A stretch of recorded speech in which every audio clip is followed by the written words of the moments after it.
mornings from 7 to 10. It's time to get up and get your day started. It's Sports 56 mornings with Greg Gaston and Eli Savoy on Sports 56 and 98.5 FM. Now, here are your hosts, Greg and Eli.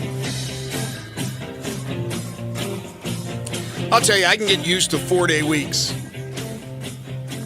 as opposed to the traditional 5 days. I think we should definitely go to 4 days, have Monday or Friday off. We can alternate because here we are after a busy show yesterday, a very busy show, wrapping up everything from Memorial Day weekend. It's already midweek. It's already hump. It's a hump day. It's a hump day Wednesday. So here we are on a Wednesday, and we have a lot to get to as well today. And we will in just a moment. We'll get things rolling. Want to welcome you into Sports 56 Mornings, officially the Wednesday, May 28th, 2025 edition. Greg Gaston, Eli Savoy, Elijah Seegers, and a cast of thousands from the Family Leisure Studios. We're live and local every single day. It's pool time. If you're still waiting to open up your pool, they can do that for you at Family Leisure. If you're looking for new accessories and other things that you may need to get that pool opened, they have it for you at Family Leisure. Plus, if you're looking for a new pool, swim spas, cold plunge tubs, 5 to 6 person hot tubs, patio furniture, they have it for you at Family Leisure. Go visit them at 2120 Whitten Road, just north of I-40. 67 degrees to get your Wednesday morning going. It'll get up to 79 today. May see some areas of patchy fog this morning. Considerable cloudiness, but we could see a little bit of the sun later today. The precip chance only at about 6%. Then tonight, 64 degrees for your low with overcast skies. On the program today, talking NBA playoffs as Indiana creeps one step closer to advancing to the NBA Finals as they beat the Knicks last night. We will discuss that on the program today. Also, some other NBA news, including the Phoenix Suns closing in on their new head coach.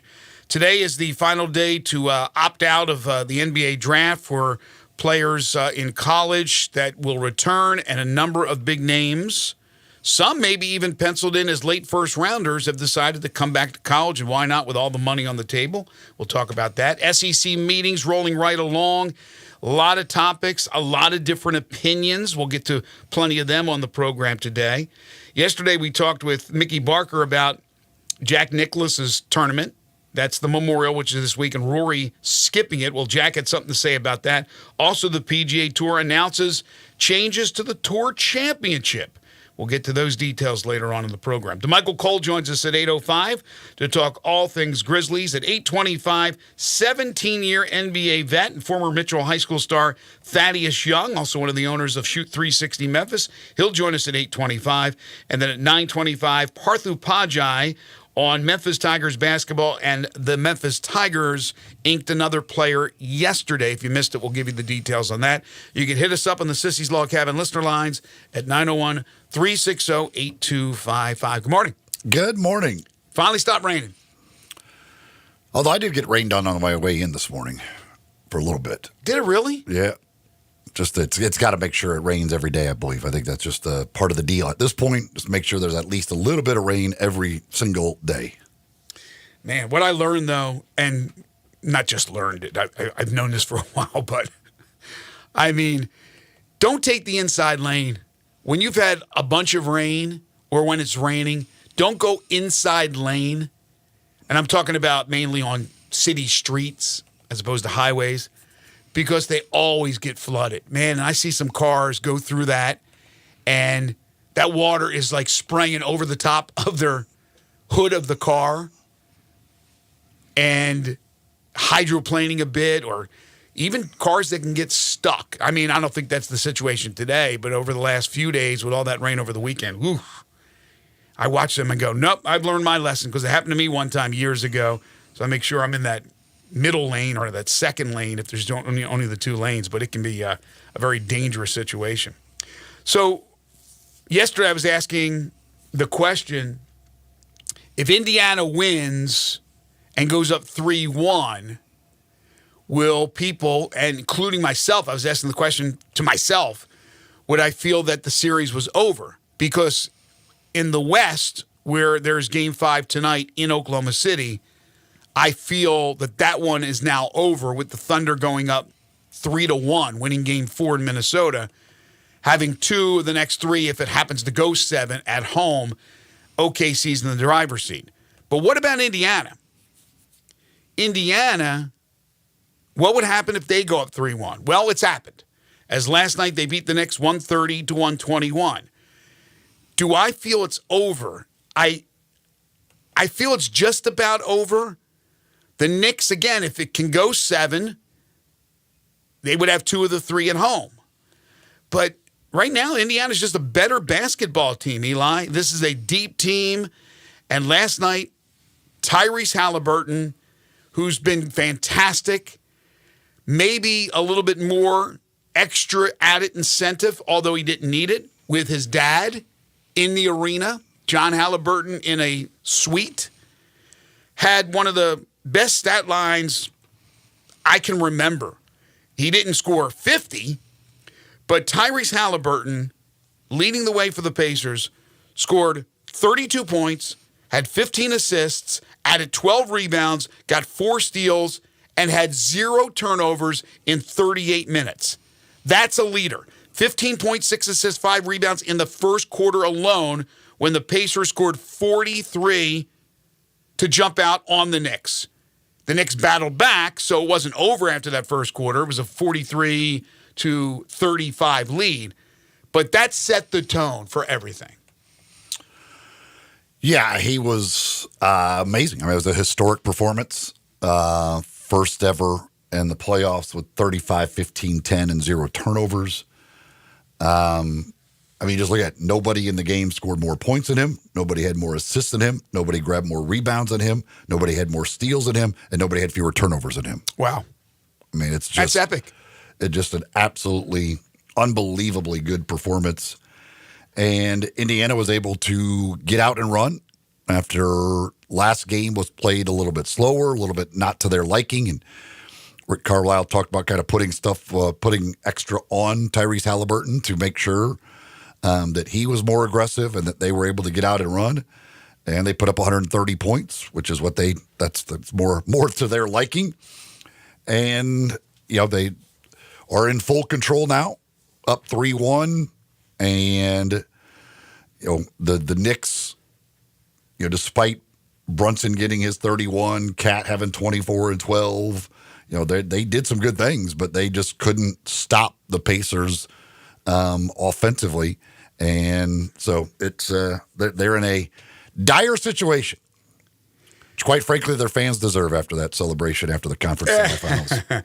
And of course that individual and his girlfriend or wife that was accosted by Knicks fans wearing the Pacers jersey after Game 2, I believe, was invited by Tyrese Halliburton. It may have been Game 1, but he was invited to Indiana for Game 4, and there he was, and they celebrated this couple. They were there.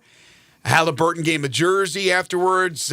He got the whole spiel from the time he got off the plane in Indianapolis, and what a night it was for him, but what a night it was for everybody in Indiana. Then there was Pat McAfee taking the microphone and just ripping the stars, the fans of the Knicks that were there in Indianapolis, Ben Stiller, Timothy Chalamet, Spike Lee, and others.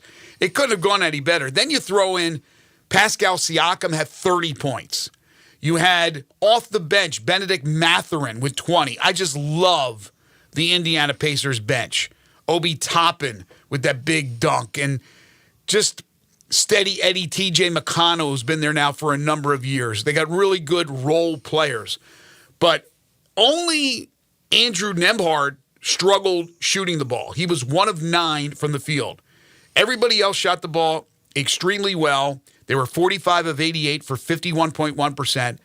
13 of 32 from 3, which adds up to 40.6%. Now, the Knicks were a little bit better. They were 12 of 28 for 42.9%. One less 3, though, but a better and a higher percentage. But as you said, you had Jalen Brunson doing his thing, 31 points, got to the free throw line 12 times, made 11. Cat had a double-double, 24 points, 12 rebounds. Anunoby at 22 points. Bridges at 17. It was all about the defense. And once again, it was Mitchell Robinson starting, but playing only 19. Josh Hart, a great defensive player, comes off the bench. He plays 36, so it wasn't like they didn't use Hart and he came off the bench and played 12 minutes. He played 36 minutes. I don't know. I mean, it may just be fate with the Pacers this year. Most people will pick Oklahoma City, assuming that's the matchup, Oklahoma City, Indiana, and rightly so, understandably so. OKC's been the best team. But this Indiana team, I just did not expect it. I knew they were good. I mean, last year, they got to the Eastern Conference Final. But I maybe took them for granted. Rick Carlisle's a great coach. He has an NBA title. So let me ask this question to you and to Elijah. We bring Elijah on, the third member of our broadcast team. Is Halliburton the best player in the playoffs? Who do you think the best player in the playoffs has been? Certainly with what he's done in the clutch and the end of games with some big-time shots, I would say, yeah, he probably has been the best player so far. Yeah, the numbers may not show that, talking about counting stats compared to some of these other guys. But, yeah, like Eli said, the moments, the record, the impact on both the offensive and defensive side of the ball, I think it's got to be him. Yeah, you got to look at the impact. You got to look at the clutch shots or the clutch plays, whether it's on defense or offense, and where the team stands. You throw that all together with numbers, of course. I mean, you're not going to pick a guy who's averaging 5 points and 3 assists. But Halliburton, it's just incredible. It's like he's turned on a switch. Since that report came out from his fellow players that was anonymous, that indicated that the highest percentage for the question of who is the most overrated player was next to his name, it's motivated him more to go out there and show everybody, what are you talking about? And he has been absolutely sensational. I love listening to him talk, too. Things he has to say.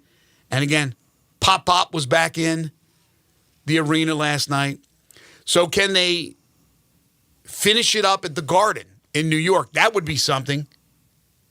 To go to New York to win again and have the Knicks come up empty 0 for 3 in the Eastern Conference Finals at home? That's what they did to Cleveland after losing Game 3. They then won Game 4 at home and then went to Cleveland and finished out. I would guess that the Knicks probably win Game 5 and Indiana wins it at home in Game 6. But I certainly will not be surprised if they go to New York and get another win. I mean, they still have not lost any game other than the Game 3s. It's incredible. 0-3 in Game 3 and undefeated in every other game so far in the postseason. But I'm going to guess that the Knicks have a little pride and one last stand in them on their home floor. Yeah, I'm with you. I think this will go to a Game 6, and I think Indiana probably will end up winning. I picked the Knicks before the series started. I'm not going to turn around and now just say that, my prediction is the Pacers. No. I picked the Knicks, and if the Knicks don't win, I'll be wrong. But right now, you got to think the Pacers are going to win the series. But if for some reason, and, that game was close, ends up being a 9-point game, but if for some reason the Knicks can win, which we both think they will, 5, and then go to Indiana win 6, Katie barred the door. That's why I said yesterday I was going to ask the question, and I'm asking the question, is this series over at 3-1? It's close, but I don't want to go out on that ledge and say that because I think there's still a slim possibility the Knicks can come back. The Thunder, they've wrapped that sucker up. There is no way Minnesota is winning 3 straight from this point, including tonight in Oklahoma City. They may win a game. Who knows? I do not see them winning 3 straight, 2 of them in Oklahoma City. The Thunder are just the better team. They're much better than Minnesota. Indiana is better than New York, but I don't think it's that much of a chasm between the two. Now, there are people already, the national pundits, starting to already tear down the Knicks, what they need to do moving forward. Do people resurrect the whole Tom Thibodeau plays the starters too many minutes theory? I mean, come on. They're in the Eastern Conference Finals, for goodness sake, so shut up about that. But the Knicks will be scrutinized because it is a New York team as to whether or not they have the goods to win it all. In my opinion, if teams get to the conference finals, they're pretty damn good. I don't know how much you have to make, how many changes you have to make. But I'm hearing already trade Karl Anthony Towns to Phoenix for Kevin Durant, all this kind of stuff already. I don't know if you have to break up the Knicks if they don't win. Maybe it was just Indiana's time. Again, they were in the conference finals last year. Yeah, I mean, they're good. There's no doubt. Really, really good when you're in the conference now. But next year in the Eastern Conference, if Jason Tatum's out all year, certainly it opens things up in the East. It's going to be, we'll see. Obviously, Indiana is going to be a factor going forward. But wouldn't expect major changes for the Knicks. But also, New York is not known for its patience and true those types of things. So I'm sure I wouldn't be surprised if they're somewhat aggressive out there, maybe trying to figure something out, and maybe it is try and add a little depth, if nothing else, to give yourself something for Tom Thibodeau off that bench, or of course, who knows if he'll actually use it, whether he has it or not. We are seeing him use it a little bit more now in this way with Shamet and DeLon Wright getting a few minutes again last night. Precious Achua even got the quick little bit there when Karl Anthony Towns got the early fouls. So it's I don't know. I'm not sure what their future will be, but I would guess, and I don't even know what their contract situation is with these guys, but I'm going to guess most of those guys it'll be pretty much the same thing next year. Well, we'll have an entire off season to talk about these type of things, but the one team in the East that I think needs to look at themselves in the mirror is Cleveland, who had a great regular season and went out with a thud in the playoffs. What do they need to do? That's one that I don't simply run back. I look to see if I can change some things. But we'll talk more about that as time moves on. As far as tonight is concerned, the Timberwolves look to move on to the NBA Finals. They are an 8.5-point favorite. Is it over tonight? Elijah, is it over tonight? I think it is. I think OKC's role players step up after having a kind of shaky game 4. I think OKC runs away with it. Eli? Yes. They're just way better. Here's the thing. And they're not going to lose that. They don't tend to lose at home very often. It is going to be a long wait until the start of the NBA Finals. If Oklahoma City gets it done tonight. Because, again, it'll be a wait for the winner of the East, which presumably is Indiana. But if the Knicks do what we think they can do and win Game 5, that would be tomorrow night, right? Thursday night. So then Game 6 would be Saturday, if I'm correct. It's a lot less of a wait. Then you get that whole rest versus rust thing. But yeah, if the Thunder win tonight, it's going to be a long wait. Then go on like a mini vacation. It's not going to happen, but they could. Because there'll be a long period of time between their game, if they get it done tonight, and the start of the NBA Finals. One other NBA note. According to reports, the Phoenix Suns are down to 4 candidates for their head coaching opening. And got to be honest with you, I'm a little surprised. Not that I know Matt Ishbia, but I thought he was like a big game hunter, where he was going to go after a big name for head coach. According to the reports, they just interviewed Mavericks lead assistant Sean Sweeney, who they say was terrific.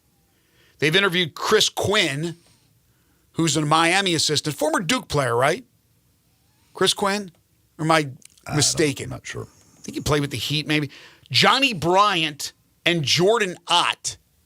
Not exactly murderer's row as far as names are concerned. Doesn't mean that they're not all brilliant minds in basketball. I'm sure they're all very good and very capable of taking over this team. But that's the 4, according to reports, that Ishbia is taking a look at. All right, we'll take a timeout. When we come back, college basketball news, including news for the University of Memphis and their ever-growing roster. Plus, we'll get to all the happenings at the SEC meetings in Sandestin. I mentioned Thaddeus Young's going to join us at 8:25. He's one of the owners of Shoot 360 Memphis, which is a revolutionary basketball training facility that combines cutting-edge technology with gamification and provides instant objective feedback with hands-on, one-on-one expert coaching. I'm sure we'll get him to talk a little bit about that as far as what it means. This is coming from a 17-year NBA veteran. They could talk a lot better than I can about the facility, but I can tell you that I've been to the facility. I've used the facilities. I've been in the bays. I've seen everything that they have to offer, and it's absolutely tremendous. Now, I'm going to be 64 years old this year, so I don't have a budding NBA career in front of me. You may not have a budding NBA career, but you may be a budding basketball player, a budding star. You may be in high school. You may be in middle school. You may be a little bit older and you want to play basketball and you want to be better at it, shooting the ball, passing the ball. This is what they do at Shoot 360 Memphis. And now month-to-month memberships are being offered. So again, I always suggest join for a month. And they even have deals on the monthly membership pay. So there's even deals where you can go a couple of times a week and all that. But check with them on all those details. But it's simple. It's not going to cost you that much money. You're going to go, you're going to try it out. I'm telling you, you're going to fall in love with it and you're going to sign up for more months. But you don't have to get bogged down with a long-term contract. They are in Cordova. That's the big facility, 50,000 square feet, Big Orange Road. That number is 901-779-3176. Collierville, 85 Market Street, the original, 901-316-5500. You can become a member at both or either one. The future of basketball training is here. Check them out at Shoot 360 Memphis. You're tuned in to Sports 56 Mornings with Greg and Eli on Real Sports Talk, Sports 56 and 98.5 FM. Broadcasting from the Family Leisure Studio, we are Sports 56 and 98.5 FM. Top Gun is the largest indoor range in the Mid-South, but size isn't their only difference. Top Gun has the best instructors with over 300 years combined experience and classes all the way from first shot to master marksmanship. Plus, Top Gun is affordable. Gold membership is just $48 a month. That's just $1.60 a day for a limited range time. Free gun rentals with purchase of ammo and members lounge access. Top Gun 2770 Whitten Road and TopGunMemphis.com. Always ship with the best. Top Gun Memphis. Rick's Powder Coating for a beautiful finish every time. Rick's Powder Coating specializes in automotive, ornamental, residential, and industrial coating. With two conveyor lines and the largest batch ovens in the Mid-South, Rick's can accommodate all of your powder coating needs. Locally owned and operated since 2002, Rick's Powder Coating will customize a beautiful finish just for you. Drop by or call to see how Rick's Powder Coating can bring color to your life. 901-367-2771 or rickspowdercoating.com. Gossett Volkswagen's got it going on, so get over to Covington Pike and you'll save big on 2025 Jetta S. We Gossett $299 a month, $299 a month for Jetta. How about 2025 ID4S Limited, $399 a month, $399 a month for ID4S Limited. And feel the vintage vibes in 2025 ID Bus for less. Electric Bus, $599 a month. Plus, Gossett Volkswagen has lower cost of maintenance across 2024 and 2025 lineups compared to 2024 Toyota or Honda. So make the smart choice. Get to Gossett Volkswagen, 1875 Covington Pike, online, GossettVWMemphis.com. Gossett is charging forward and charging less every day. If you want it, we Gossett at Gossett Volkswagen. SSMO 66133, MSRP 24125, ID4 SCW 2503, MSRP 47261, Buzz SHO 13379, MSRP 61980, includes all rebates and incentives, PF 895, excludes tax title and license. See dealer for complete details. Offer valid through end of the month with approved credit, dealer stock only. Spring is in the air, and it's the perfect time to grill, chill, and save with Choates.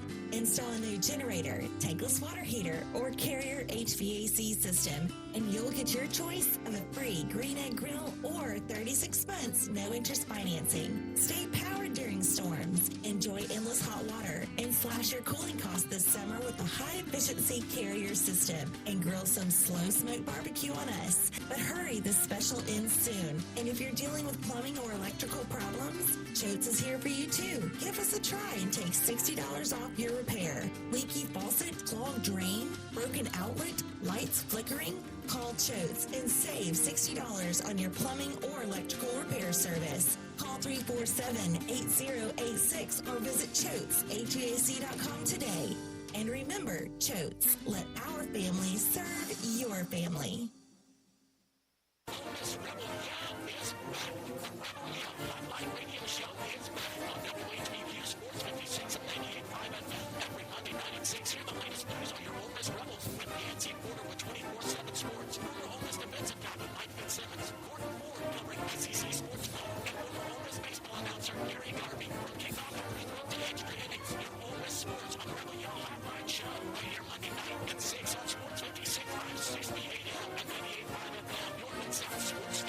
This traffic report on Sports 56 is brought to you by Palo Windows and Doors of Memphis and the Mid-South Palo Windows. The standard is affordable luxury.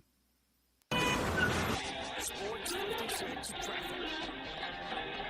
Good morning. It's got a little bit heavier coming down the interstate now out of Fayette County into Shelby County as we check it out live on 40 westbound here at Chambers Chapel, Canada Road 385. Trying to crank up out of Collierville as you come inbound on 385 Billmore Parkway all the way to 240.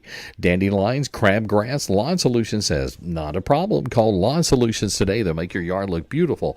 That telephone number is 867-5626. I'm Commander Chuck with your on-time traffic.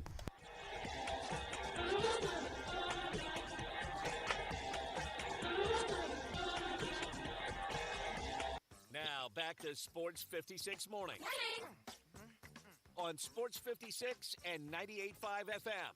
Here once again, Greg Gaston and Eli Savoy.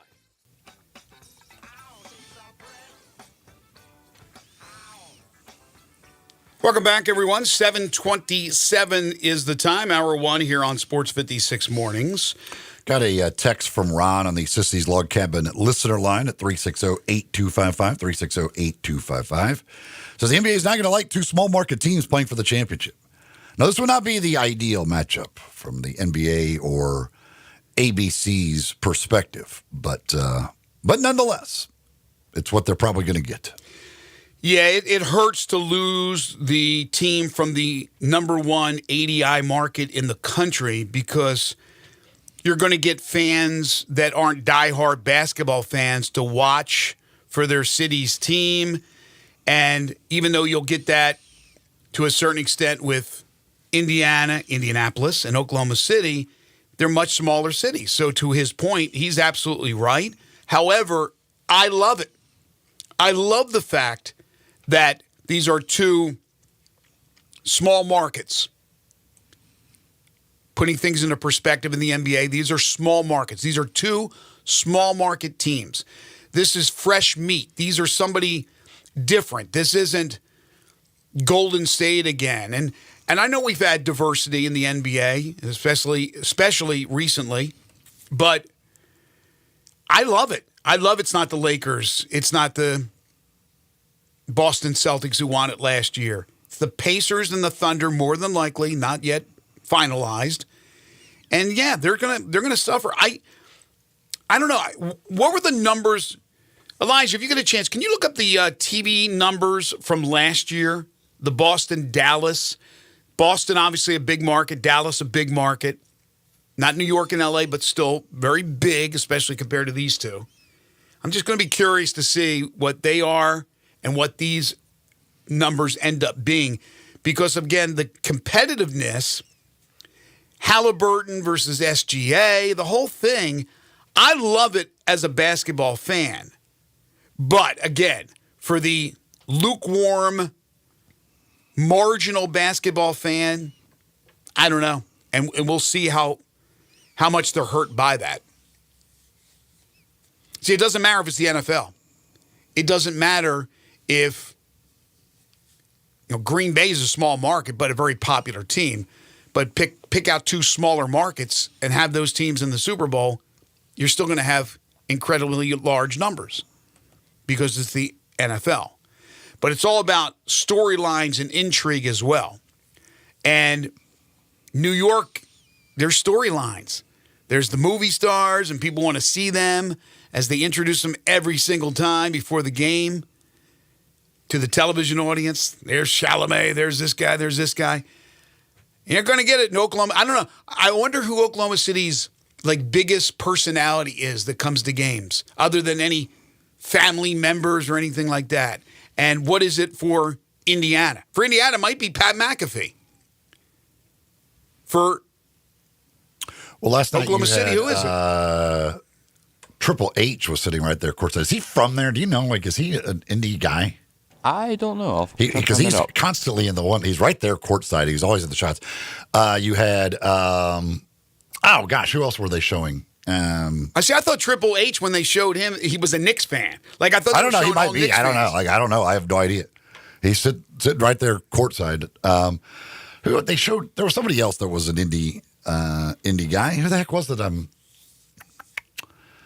Well, you might have some athletes that are there. Somebody in the pregame they showed, and I was like, I forgot about them. See, I because guess they're an Indy person, and I can't think of who that was now. I guess that you will see at one time or another, more than likely, Peyton Manning. Now, Peyton Manning, I believe, lives in Denver and played for both the Colts and the Broncos, but he calls Denver home. But he's Peyton Manning. He's beloved in Indianapolis. I wouldn't be surprised if he's at a game or two. And so that's obviously a big name. But he's an athlete. He's a former athlete. As far as the non-athletes are concerned, who's the biggest names? Now, for the Grizzlies, they can roll out musicians, rappers, right? They could throw them out there, and that's pretty good, right? Because after that, who's the biggest name? For me, Mark Goodfellow? I mean, seriously, who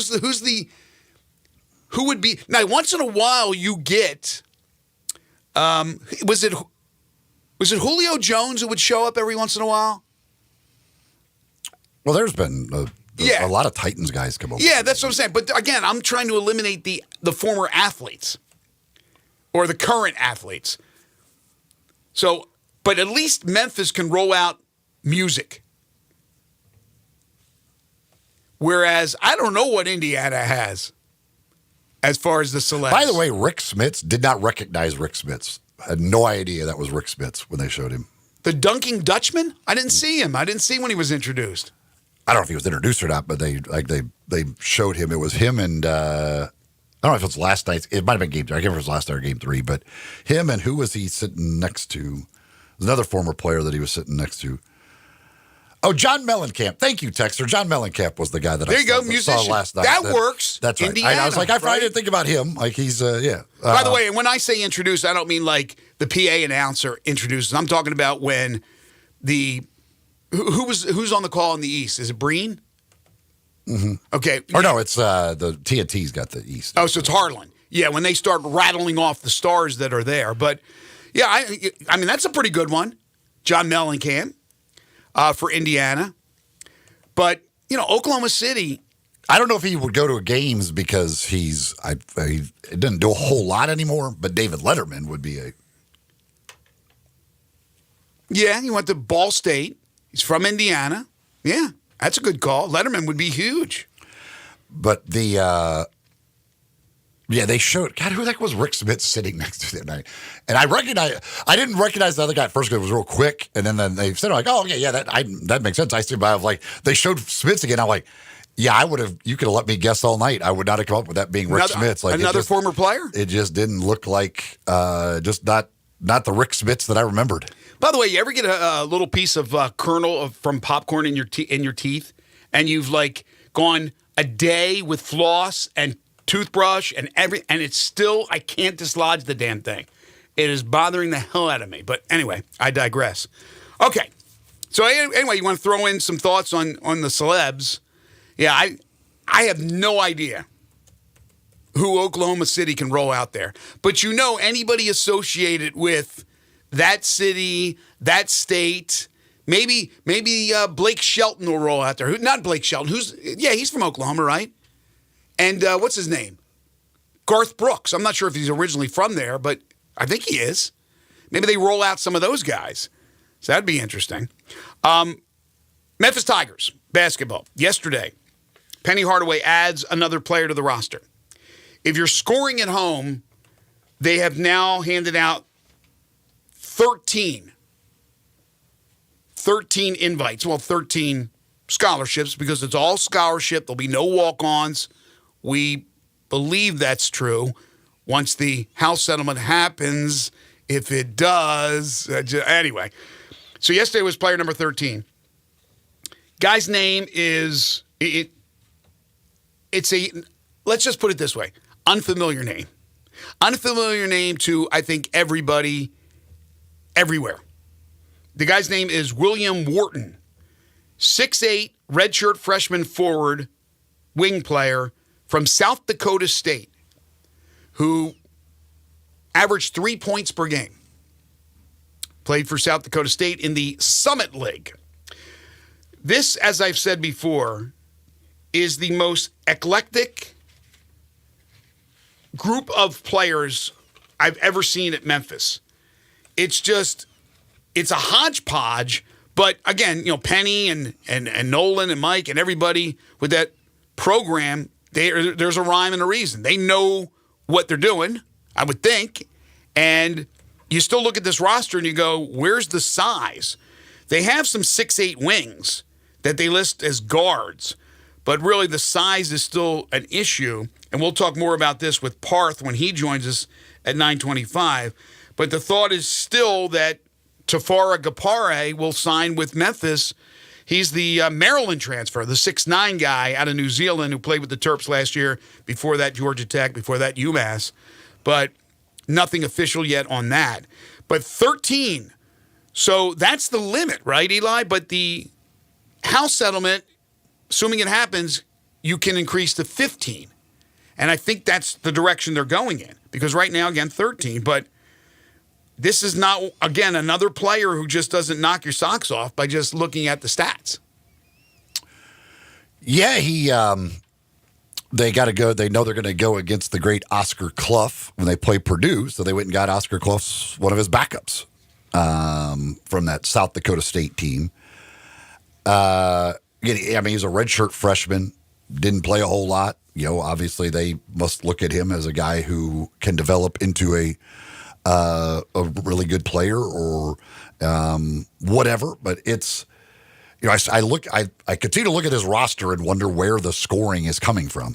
Yeah, I started to add up the points, Eli, from these guys from last year. And certainly, just because they didn't score a lot at their last stop, I mean, they're given a big opportunity. Certainly, that can improve for all these guys. But there's a lot of there is a lot of betting on that. That this is going to, that some of these guys are going to be able to increase that scoring load and be better offensive players than they've shown to this point in their careers. Again, it may work out beautifully, and some of these guys have shown the ability to score at their other places. But it's, man, you look up and down that roster, and there's certainly some question marks about what this is all going to look like once they're all together on the court. Yeah, this is one of those deals where, and when I call it an eclectic group, I'll explain that, where you could tell me, here's the starters and here's the rotation. Nobody knows, right? I wouldn't be surprised if any of these guys are starting or any of these guys are rotation. And maybe even a deep rotation, as Penny has done that often in his career. But I look at where they've come from, and we just rattle off a few. Felipe Patino comes from Eastern Florida State College. Daniel Vera-Tuck from Overtime Elite. Hassan Abdul Hakim from the University of Texas, Rio Grande Valley. William Wharton, I just mentioned, from South Dakota State. Mason Matthews comes from Lane College. They got guys from D2, from small D1, from junior college, from Overtime Elite. And then you got Aaron Bradshaw, most recently played at Ohio State.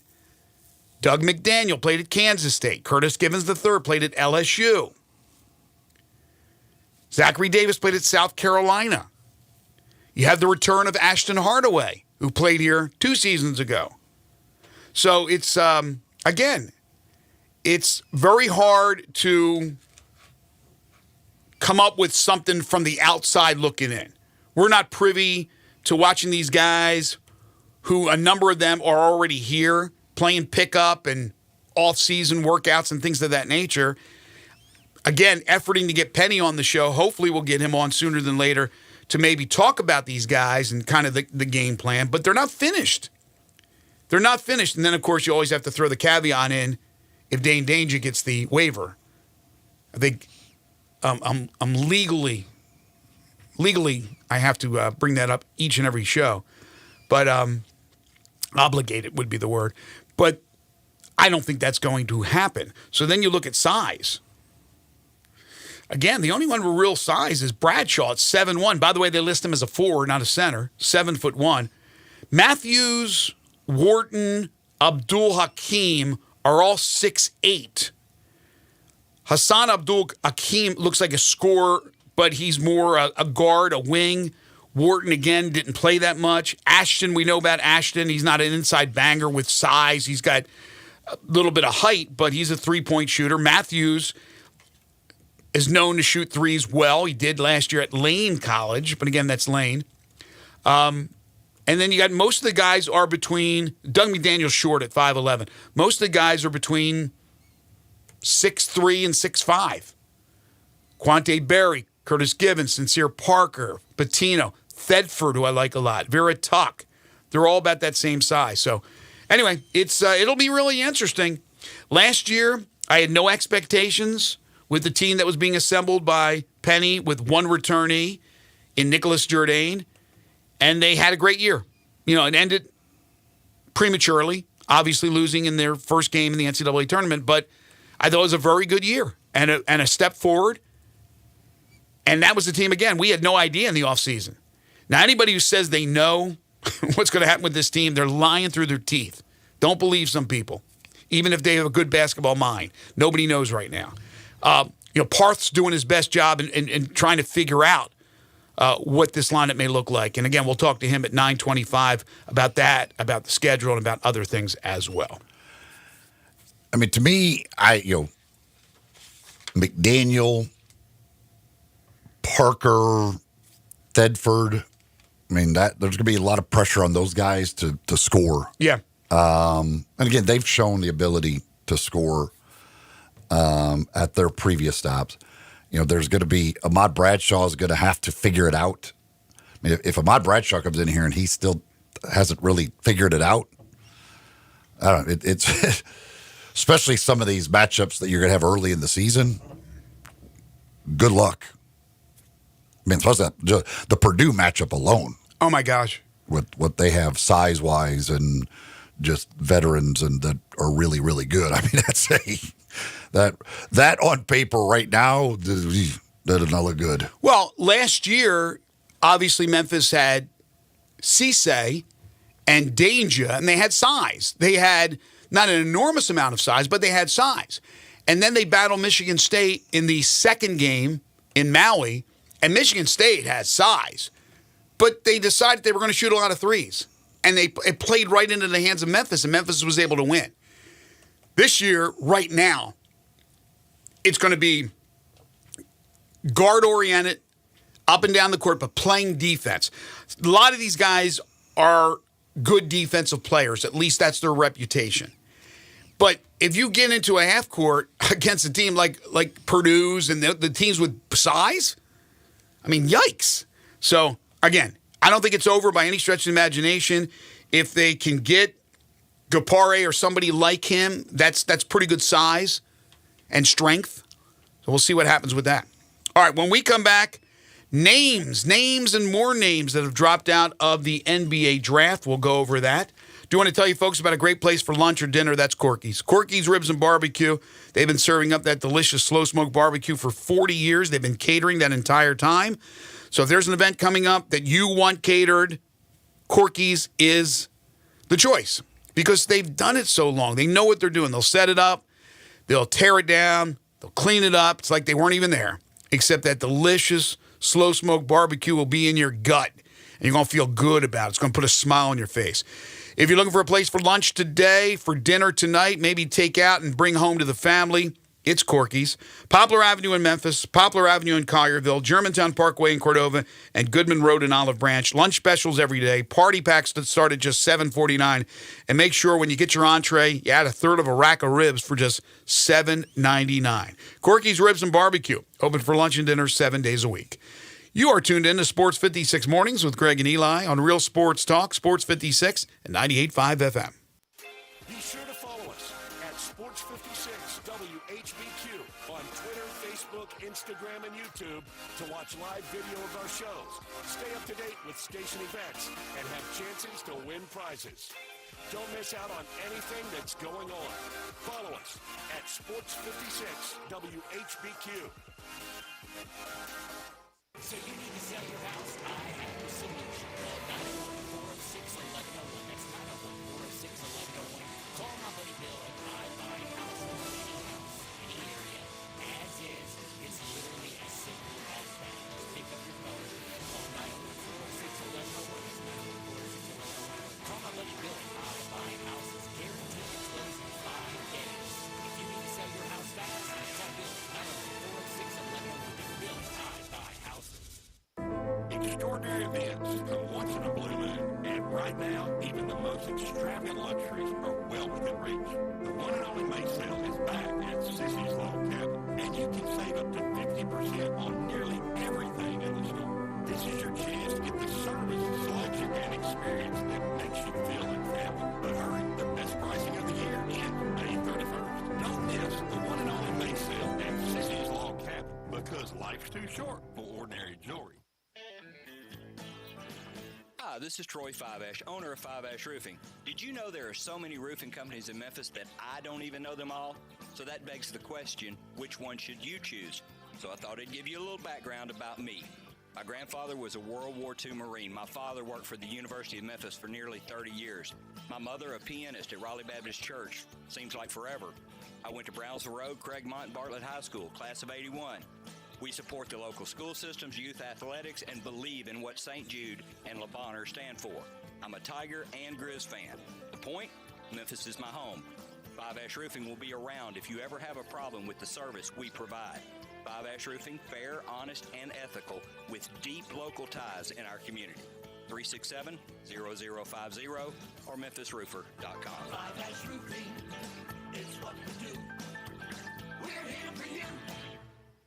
Mid-South, it's the right time to buy, and the right place is Gossett Hyundai on the Pike. And we're ready to beat the competition on your new ride, so hurry. Get to Gossett Hyundai on the Pike for 2024 Hyundai Tucson Hybrid Limited All-Wheel Drive. Only $36,921. How about 2024 Hyundai Santa Cruz XRT All-Wheel Drive? We Gossett $37,180. And beautiful 2024 Hyundai Palisade Limited Front-Wheel Drive $44,277. There's only one left at this price, so you've got to hurry. Plus, every Gossett Hyundai comes with America's best 10-year, 100,000-mile powertrain limited warranty. So get to Gossett Hyundai today, 1870 Covington Pike, or online anytime at HyundaiGossett.com. If you want it, we got it at Gossett Motor Cars. RU 23,823, MSRP 41,870, Palisade RU 798,741, MSRP 50,184, Santa Cruz RH 126,339, MSRP 42,180, includes all rebates and incentives, PF 895, excludes tax, title, and license. See dealer for complete details. Offer valid through end of the month with approved credit, dealer stock only.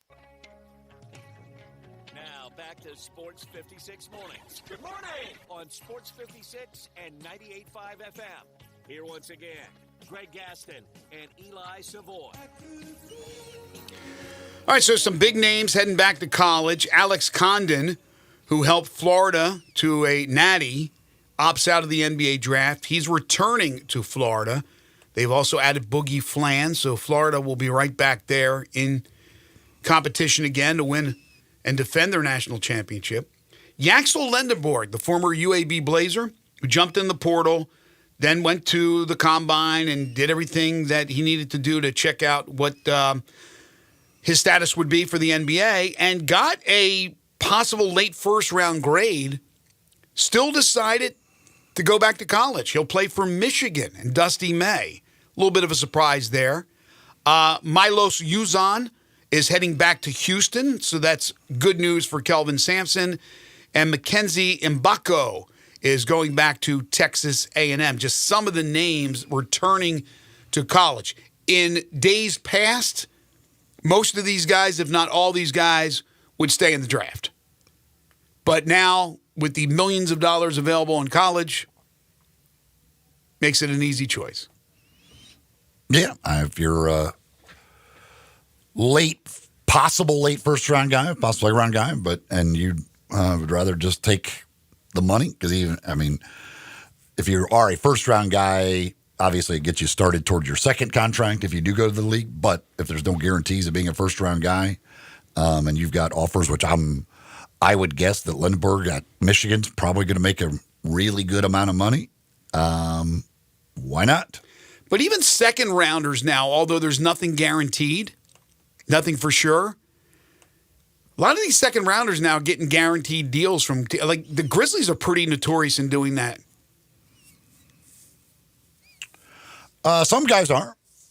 Other guys are getting two-way deals, and yeah, it's a crapshoot, and a lot of them don't make it at all. Yeah, it's a crapshoot. It's a crapshoot. And Lindeborg, who knows? Maybe with a big year, Big Ten, his status goes up, and all of a sudden now he's a lottery pick or a mid-first round pick as opposed to a possible late first round pick. And while he's doing that, he's making a lot of money. So it makes an awful lot of sense. Okay, coming up in hour number 2 to Michael Cole on the Grizzlies, Thaddeus Young at 8:25. We'll have Parthu Pajai at 9:25. So at 9:05, we'll get into everything that's going on at the SEC meetings. But some golf news from yesterday. First of all, Jack Nicklaus on Rory skipping his tournament, the Memorial, which begins Thursday. Quote, I really don't know why Rory didn't talk to me. He said he was surprised that Rory skipped the tournament. Is that an obligation? I don't think it's not an obligation. It's a respect thing, I guess. And yes. Rory doesn't seem to like to talk to anybody since he didn't talk to the media after any of his 4 rounds of the PGA Championship. He just doesn't seem to like to talk to people right now. Yeah, I don't know what's up as you know what, but yeah, that's a little disrespectful to Jack Nicklaus, in my opinion. Big news, though, the PGA Tour announcing that the Tour Championship at East Lake in Atlanta, which wraps up the FedEx Cup playoff, will drop the starting strokes. It's over. It started in 2019. That's when the players would be given the strokes ahead of time by virtue of where they are in the standings. And I never understood that. I never liked that. So now they've done away with that. They say they're going to toughen the course, make it more of a challenge. So that's very odd. Not that they're changing, Eli, but they're changing, and we're nearly in June. Yeah, I mean, they're announcing, I don't know when they officially made this decision. This becomes a little more understandable now of hearing Rory talk about possibly skipping a playoff event, because now with the Tour Championship, all you got to do is get in. Where you are in the standings doesn't matter. You just got to get into the Tour Championship. So yes, it does make it easier, which could affect Memphis, for guys to skip a playoff event. If you're at the top of those standings and you know you're going to end up there, by playing one, you're probably going to be in the Tour Championship. All you do is be in. Doesn't matter if you're first or 30th going into that Tour Championship. I think there is going to be a little bit of a money thing for that, but who cares? Your chances of winning the Tour Championship and the $25 million or whatever it is now will be equal whether you're first or 30th going into that final event. Yeah, all these guys are making really good money that are near the top, right? But the big names that have all types of deals, yeah, they can afford it. Guys that are having great years that'll be up there in the point standings but are uncommon names, they're not going to skip, I don't believe. But this is concerning. We talked about this yesterday with Mickey Barker, but now this new information makes it even worse. The possibility of Rory skipping, but maybe even more than Rory. Again, think about it. Memphis in August is like hell on earth, man. It's that hot. You got only 3 events. You used to have 4. So then you go to Chicago. Well, Chicago can be hot. It is not in Chicago. I saw something yesterday. Oh, I thought, it's in Maryland. Oh, so Cave Springs or something like that this year. Well, Maryland will be hot. I was going to say Chicago could be hot, but could also be nice in August. I was there in August. Not the first time I was in Chicago, but maybe the most recent time I was in Chicago. It was beautiful. But, Maryland's hit or miss.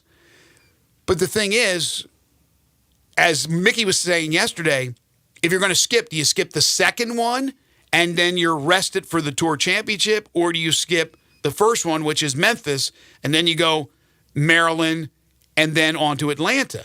The thing is, do you want to have the week off or not? Now, though, it could become an option where it used to be when they designed this thing and when they moved it to 3 playoff events instead of 4, that all these dudes were playing. All these guys were playing. Now that you have no point advantage, it's not an advantage for anyone other than the money you would leave on the table from not playing in that event. If you're already soundly in the top 30, I don't know. I haven't spoken yet to Joe Tomac. I wonder what he thinks about this. He's always honest with us. But I think there's a good possibility. I'm going to buy your tickets now. You're still going to have the bunch of the greatest players in the world. But, yeah, I mean, we talked about Rory, who's already said that he's going to skip an event. Doesn't mean it's Memphis. But now the possibility, maybe a few others who say, yeah, we'll just skip. We'll be ready to go in Maryland and then on to Atlanta. That is a bit worrisome.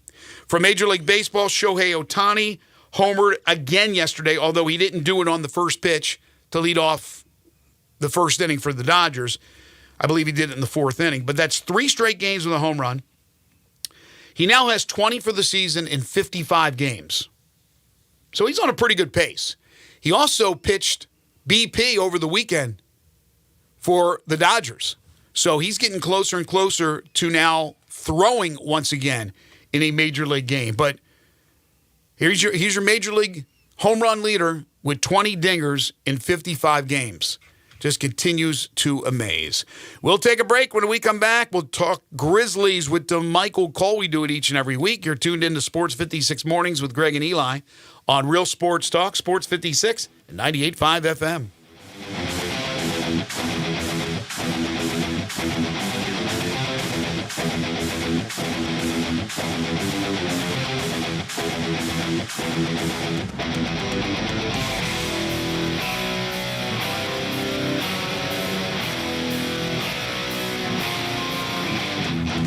Andy Wise here. For 6 years, I've endorsed Pella Windows and Doors of Memphis and the Mid-South as the standard in affordable luxury. Now get this. Pella just got more affordable. 12 months, no interest, no payments on what Consumer Reports has rated the highest quality windows on the planet, plus 50% off installation. That includes consumer guarantees no other window company will ever match. You have my word. You'll make the wise choice when you choose Pella Windows and Doors of Memphis and the Mid-South.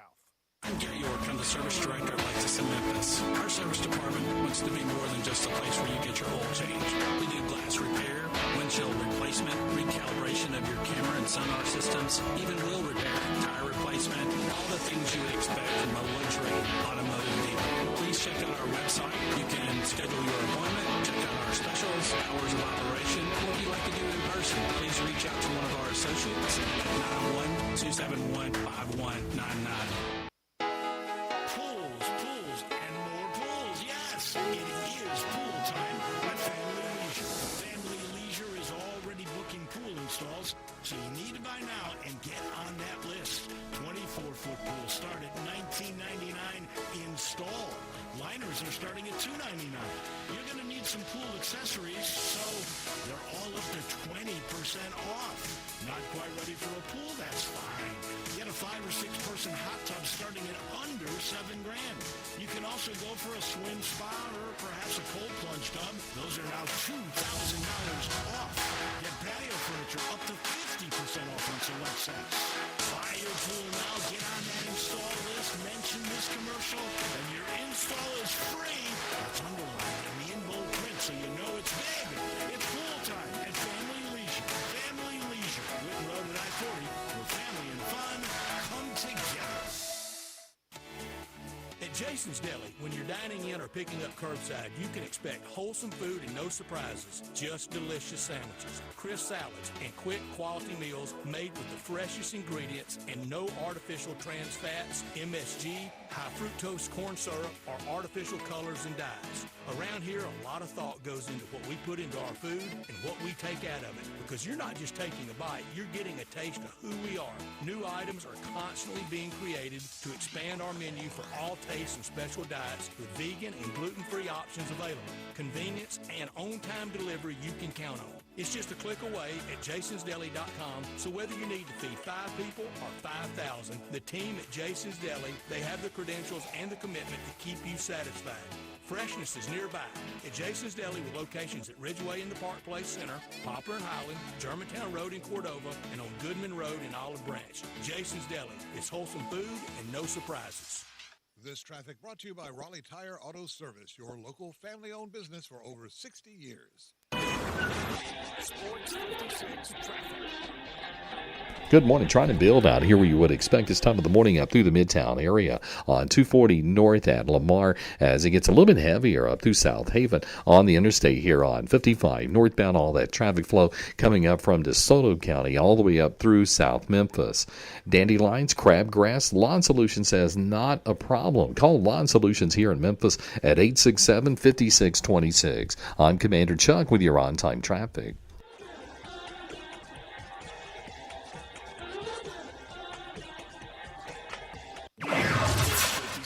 WHBQ Memphis and W253DF Memphis with Brett Norsworthy and Brian Dacus. Weekday afternoons from 3 to 6. Now back to Sports 56 mornings on Sports 56 and 98.5 FM. This hour is brought to you by James Gaddis Jewelers. Here once again, Greg Gaston and Eli Savoy. Welcome back, everyone. 8:01 the time. Hour number 2 here on Sports 56 Mornings, the Wednesday, May 28th, 2025 edition. Greg Gaston, Eli Savoy, Elijah Seegers with you. We're live and local, broadcasting from the Family Leisure Studios. Family Leisure, 2120 Whitten Road, just north of I-40. Currently 67 degrees, going to get up to 79. Got mostly cloudy morning, may see some sun this afternoon, and then tonight it'll be cloudy, 64 for your low. Tomorrow, there is a 50% chance of some precipitation, maybe even a thunderstorm. 81 degrees for your Thursday high. Hour 2 of the program, brought to you by the great folks at James Gaddis Jewelers, your bridal engagement and anniversary jeweler headquarters, located at 4900 Poplar. Open Monday through Friday, 10 to 5, Saturday, 10 to 4, and closed on Sunday. Are wedding bells in your future? If the answer is yes, you definitely need a jeweler you can trust for that unforgettable diamond engagement ring. Memphians have been trusting James Gaddis Jewelers for over 60 years. That's 6-0. They have one of the biggest selections of engagement rings in the Mid-South, the best prices on GIA-certified diamonds.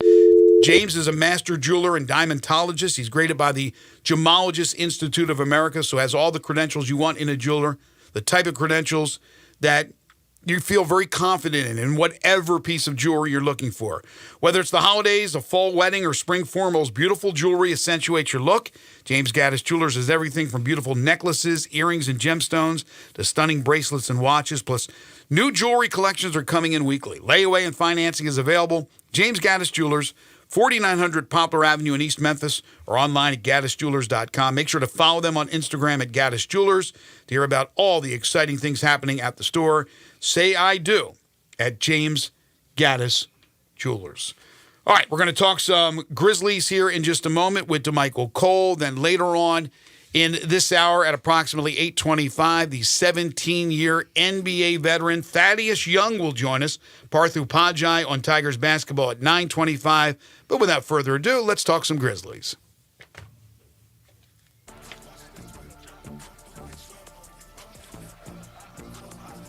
It's time to talk some Grizzlies basketball.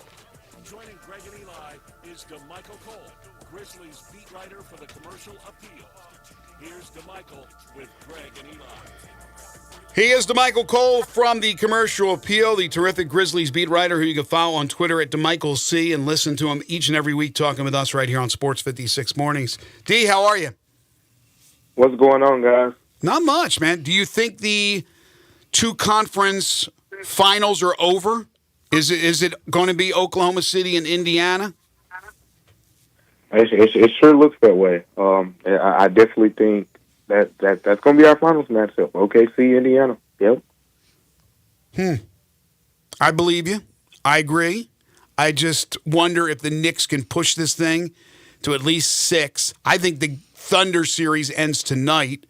against Minnesota. But we've had a texter or two about the NBA final. If it is indeed Oklahoma City and Indiana, and it sure looks like it will be, that the NBA will take a hit with the viewing audience. Do you agree with that because these are small markets, or do you think there's intrigue with new blood in there and the storylines that can come from these two teams playing each other? I mean, maybe there'll be some type of hit, small. I don't think it'll be massive.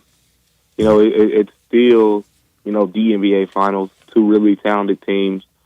As much as people complain about OKC being tough to watch, Indiana has been just as fun to watch. Yeah.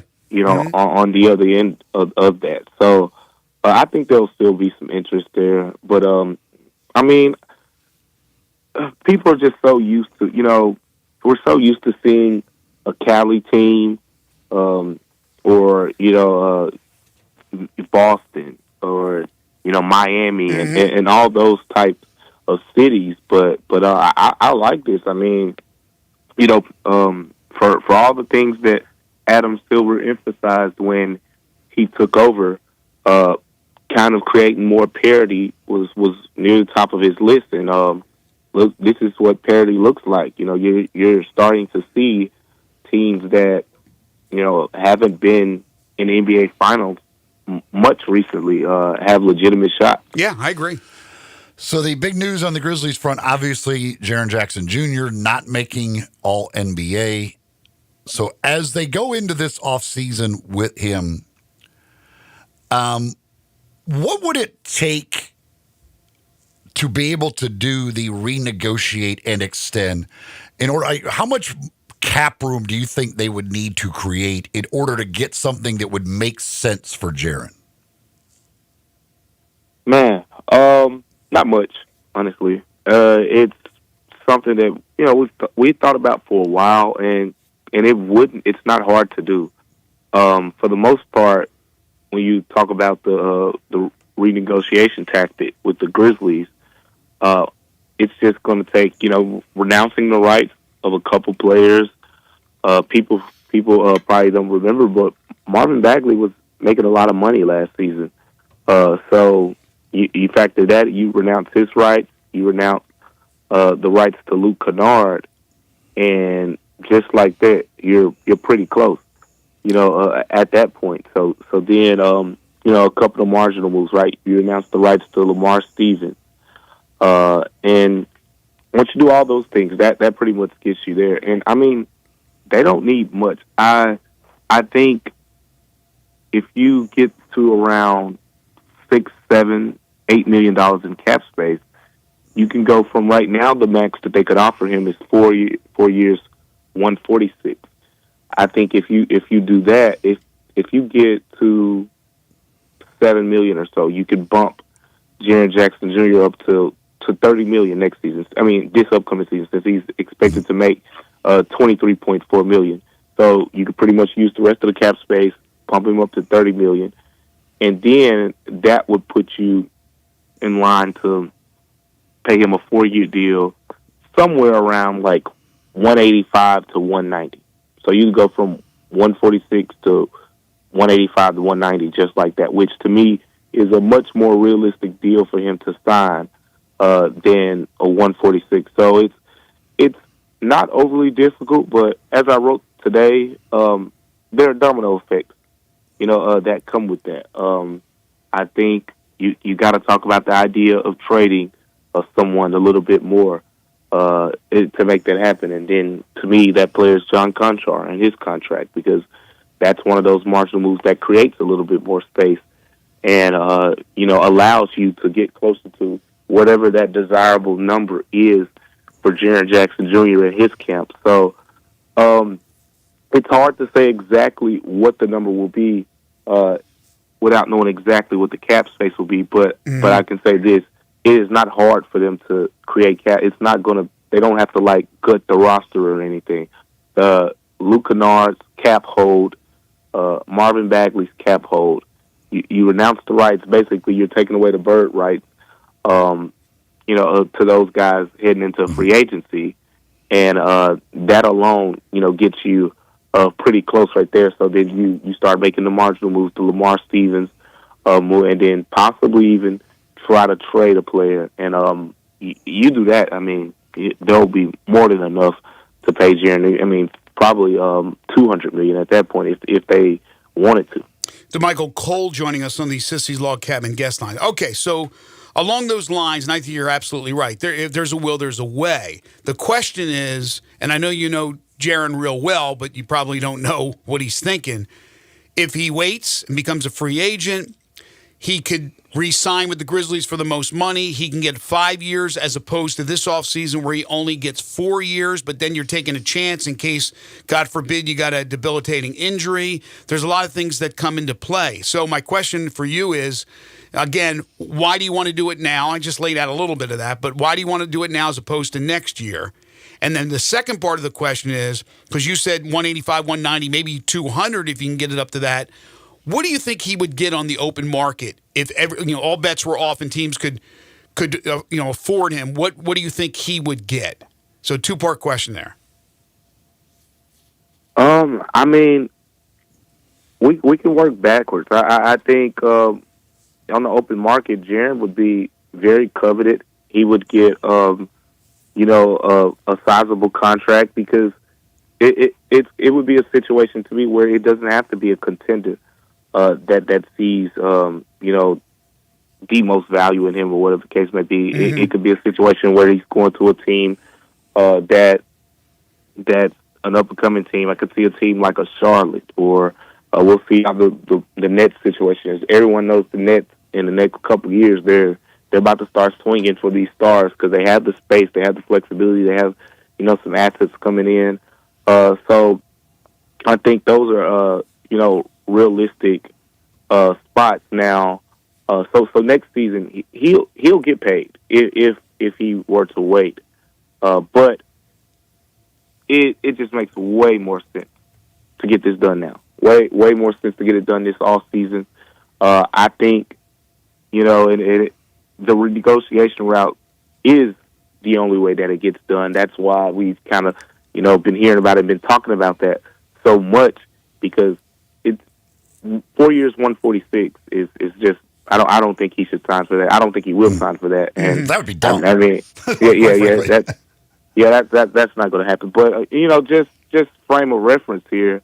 Paul George, last season with the 76ers, signed for 4 years, 211. So I think we're talking about a situation where Jaron probably wants to get. I'll say 180 is probably where they can have a good conversation at that point. So if that happens, I think when you talk about the renegotiation rights, there's a couple little tidbits that you got to remember. And number one is the contract would start this upcoming season because of the fact that you're renegotiating it into another deal. So it would start this upcoming season, which would then mean you're talking about Jaren Jackson Jr. re-entering free agency for a fourth contract before 30 years old. There's a lot of, that doesn't happen a lot. And the idea that he could have a fourth contract and get paid big one more time before the age of 30 is definitely something that his side, his camp should be intrigued in. Whereas if you sign a 5-year deal, you're on the other side of 30. And maybe he's still, guys are getting paid well into the 30s now. But it is something that, you see a lot of times, usually with guys on like their third deal. Mm-hmm. But Jaron at this point will be signing, a couple 4-year deals. But yeah, the renegotiation route, it's the most likely way that this thing gets done this season. And but yeah, he gets the sign, and he'll be able to hit the market back before he's 30. So I think that is something that on Jaron's side he could take an interest in. And certainly, I think if you could from his perspective, if you could get salary for next year up around $30 million, I think certainly it starts making a lot more sense for him at that point.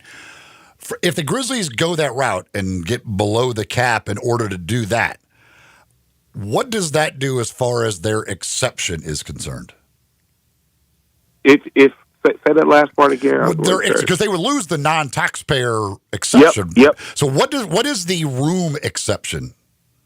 So they go from having the non-taxpayer exception. That's a big point right there. At about $14 million, down to about $9 million. Okay, so, $9 million. Okay, that's why I didn't know what that room exception was. Exactly. So I think we were talking about some real big time free agents they could go after with the non-taxpayer. You still could go after some decent guys around the $9 million, right? But you're not getting I think Nickeil Alexander-Walker types or anyone near, that caliber. So that's probably one of the biggest hits.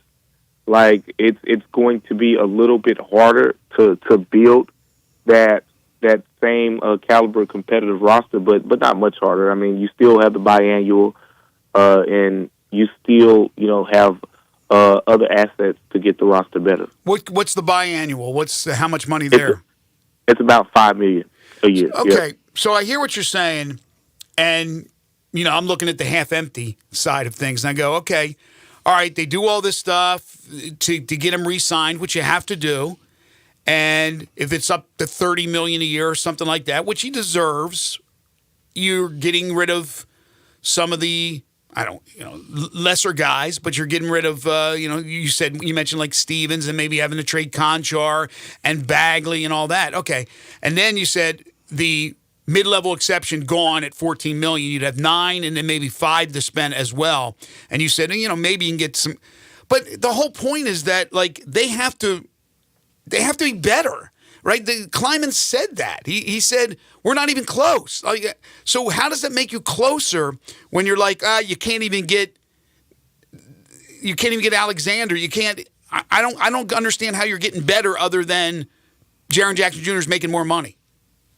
And Greg, this is why when we were talking about the Jaren Jackson Jr. contract extension months ago, and a lot of people were so fixated on the fact that, the Grizzlies shouldn't pay Jaren Jackson Jr. the Supermax, and he doesn't deserve that money, or whatever the case may be. Mm-hmm. Whereas that if he made All-NBA, I feel confident in saying the Grizzlies preferred him to make All-NBA rather than go this route and have to now try to renegotiate this thing and, limit your flexibility, a little bit more. But the Grizzlies prepared themselves for this, right? Like one trade, the Marcus Smart trade, and I'm one of the people. I said it, and I still say it.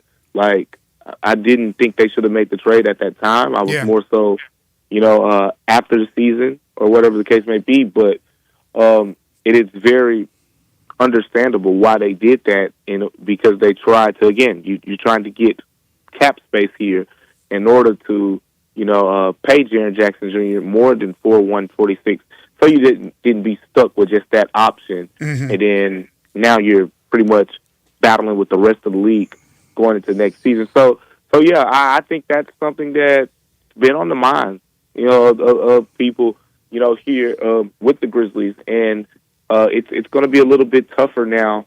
I think some people were happy and like, oh, okay, they don't have to pay Jaren that much money. But when you really learn about this whole thing in the renegotiation route and whatnot, there's always going to be some type of limitations that come with these little tricks that you try to pull, and that is definitely the main thing that kicks in here with them not having the non-taxpayer, which a lot of the top teams don't have the non-taxpayer, so that was kind of going to be advantage. Like, I think we were looking at it, it was around a third of the league that's expected to have the non-taxpayer MLE.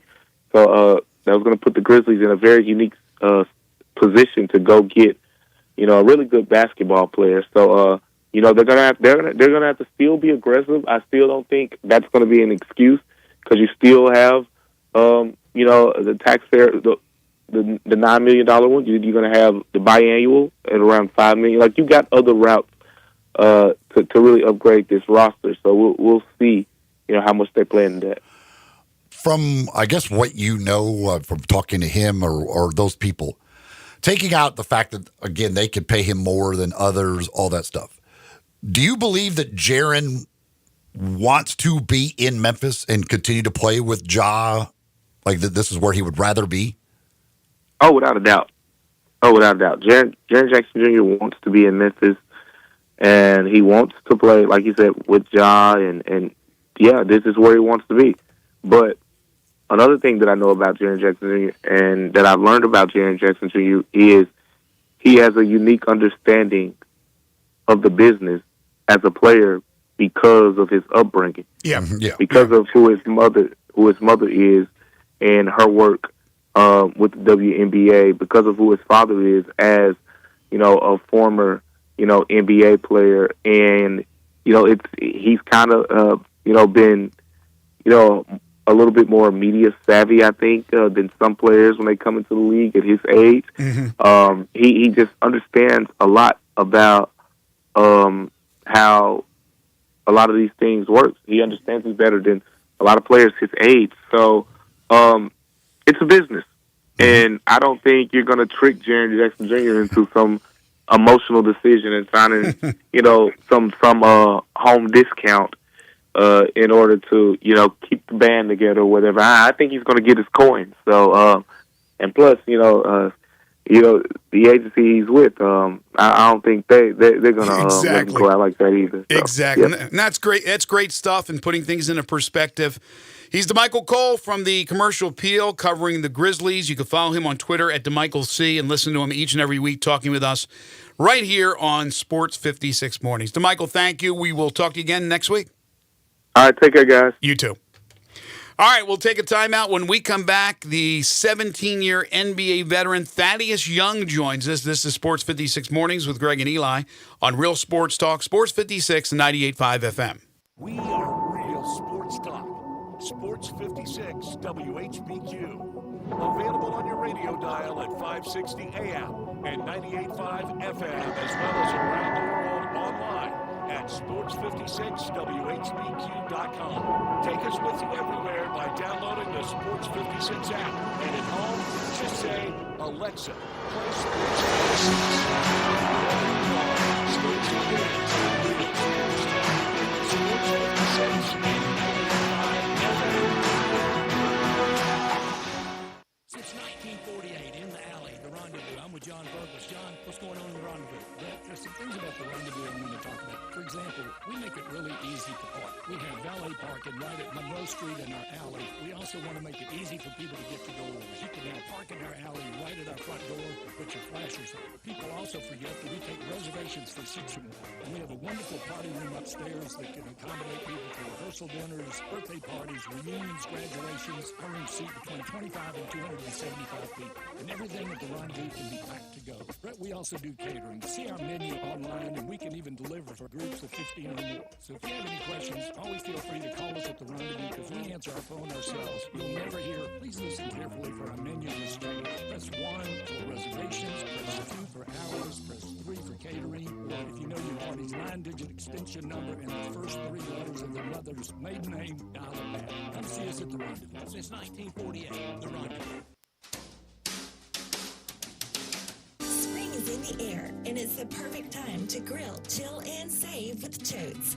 Install a new generator, tankless water heater, or Carrier HVAC system, and you'll get your choice of a free green egg grill or 36 months no-interest financing. Stay powered during storms. Enjoy endless hot water and slash your cooling costs this summer with a high-efficiency Carrier system, and grill some slow smoke barbecue on us. But hurry, this special ends soon. And if you're dealing with plumbing or electrical problems, Choates is here for you too. Give us a try and take $60 off your repair. Leaky faucet, clogged drain, broken outlet, lights flickering? Call Choates and save $60 on your plumbing or electrical repair service. Call 347-8086 or visit ChoatesHVAC.com today. And remember, Choates, let our family serve your family. Hey, Miss South, it's time to drive into Sweeney's at Gossett Volkswagen Germantown. And I got Marty McNair on the phone to give you the scoop. How about a 2025 Jetta S? $299 a month. Brand new Jetta S, $299 a month. What else you got, Marty? I've got a 2025 ID Ford S Limited, $399 a month. And feel the vintage vibes in a 2025 ID Buzz Pro S electric bus, $599 a month. And Marty was telling me earlier, Volkswagen has the lower cost of maintenance across 24, 25 lineups compared to 24 Toyota or Honda, so it's obviously the smarter choice. So get on over to Gossett Volkswagen Germantown, 7420 Winchester Road, or shop online, GossettVWG.com, and be sure to ask for Marty McNair. You got that right, Randy. So come see us at Gossett Volkswagen Germantown. And remember, your future is what you make it.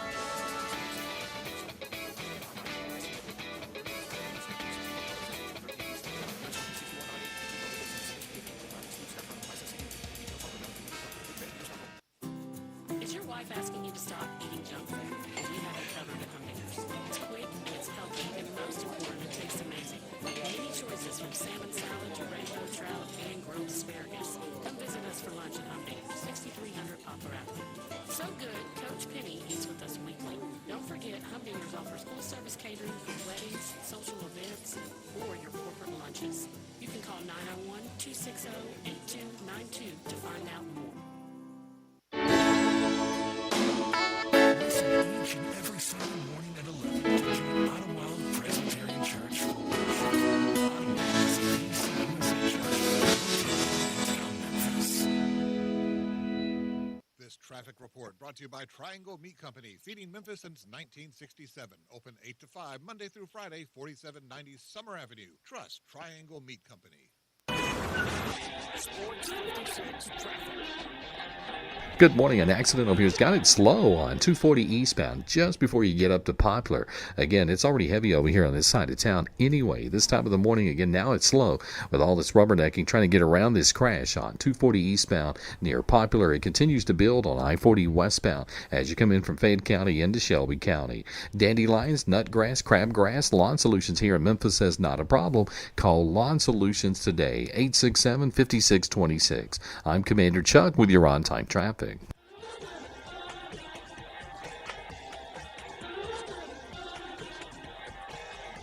Now back to Sports 56 mornings on Sports 56 and 98.5 FM. This hour is brought to you by James Gaddis Jewelers. Diamonds are forever. Here once again, Greg Gaston and Eli Savoy. Welcome back, everyone. 8:27 is the time. Halfway home on this Wednesday edition of Sports 56 Mornings. Greg Gaston, Eli Savoy, and Elijah Seegers.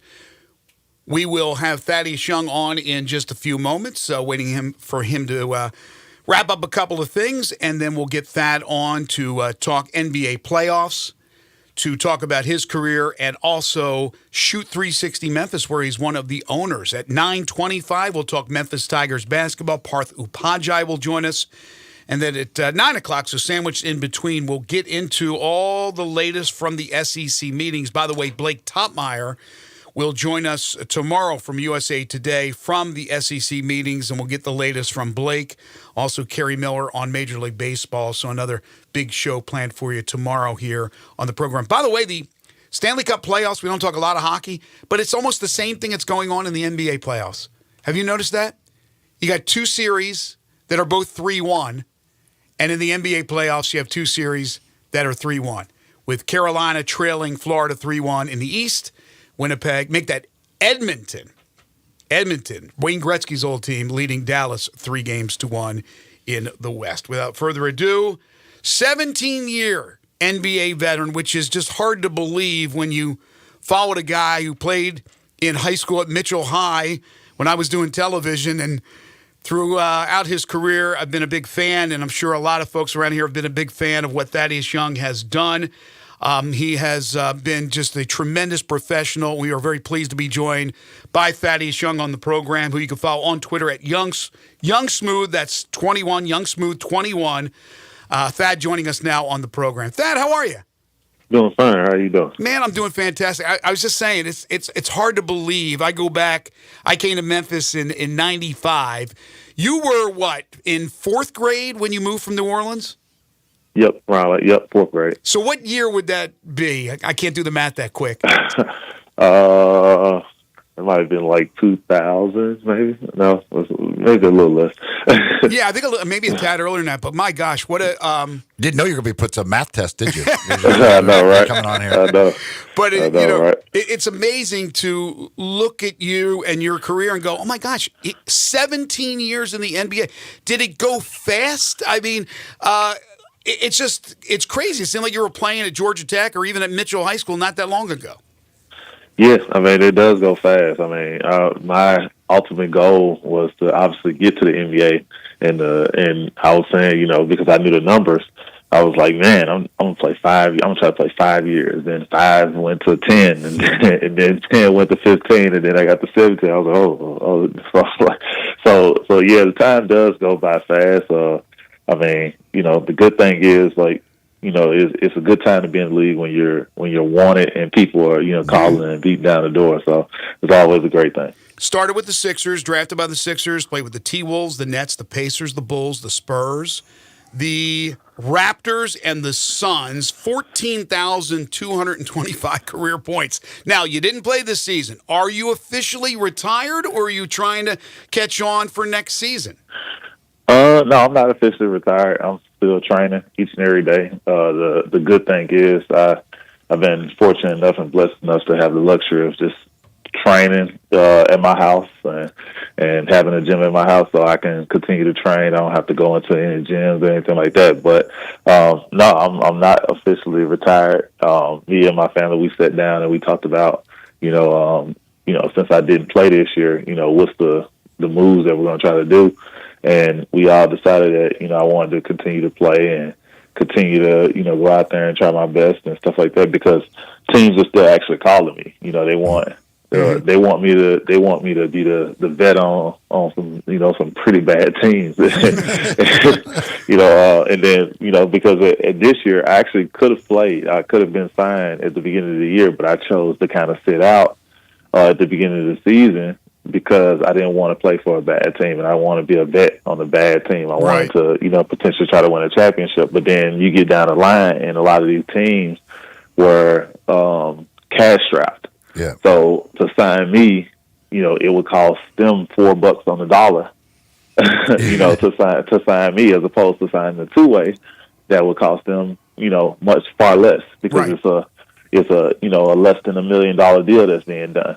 And, when they're cash strapping against that new salary cap, those new hard caps, then now you're looking at what can be a $4 million deal turn into a $16 million deal. So that's what kind of like ultimately kind of ruled me out for this season, because I had teams, playoff teams, like I'm talking about really good teams that could have made it far, and that's actually making it far, wanting to sign me, but knowing that they would sign me, it would put them against, this hard cap, or it would force them to have to pay a bunch of money. And it was like, and then at this time in my career, I'm probably going to sit. I'll be an asset, but I'll probably sit. So it's like, okay, we'd rather sign a younger guy who's been with us the whole year on a two-way and reward him than to, just bring you in. So I was like, okay, well, yeah, it makes business sense. So I'm not pissed off or anything like that. I would love to play, but it is what it is. You mentioned training out. Where are you living now? So I'm back and forth between Memphis and Dallas. Okay.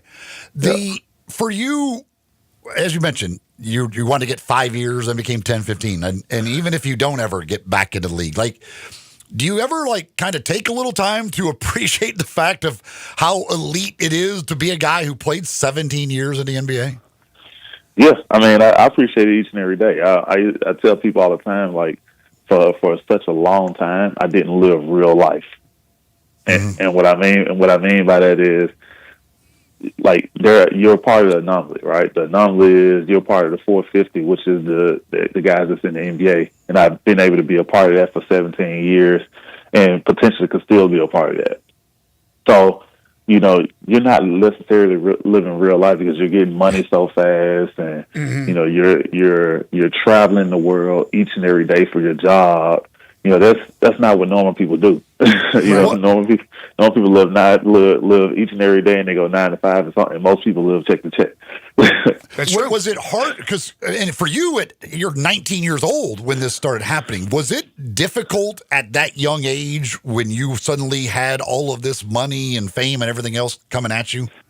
I wouldn't say it was difficult. It becomes obviously like the difficult part is navigating. I was trying to say the most difficult part is transitioning because you've been doing it for so long.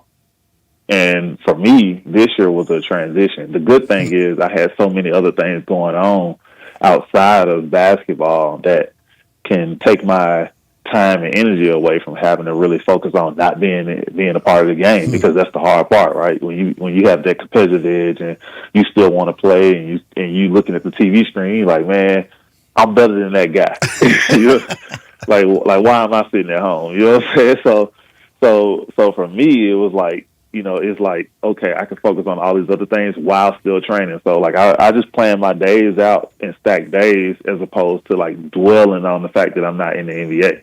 So that's the hard part, is the transition part more so than the actual getting there. When you get there, yeah, it was hard to get there, but it's, you know, you're making money, you have a great lifestyle. Like how much more harder than you want is it going to be, right? Right.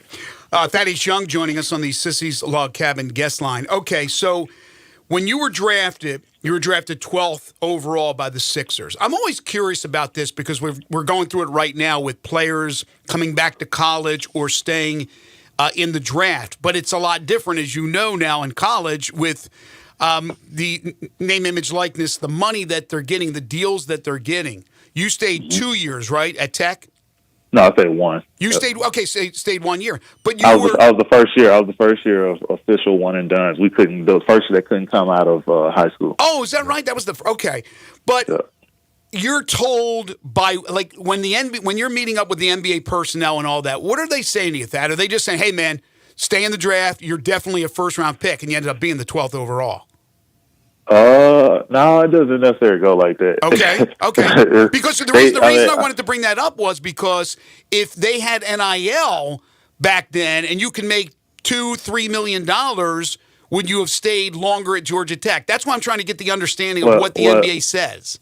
Okay, so let's back it up a little. So the NIL back then would have obviously, like with inflation and how everything is going now, it would have been much less. So true. So when you talk about it being much less, then you have to look at the scenarios of, you know, you being in the first round.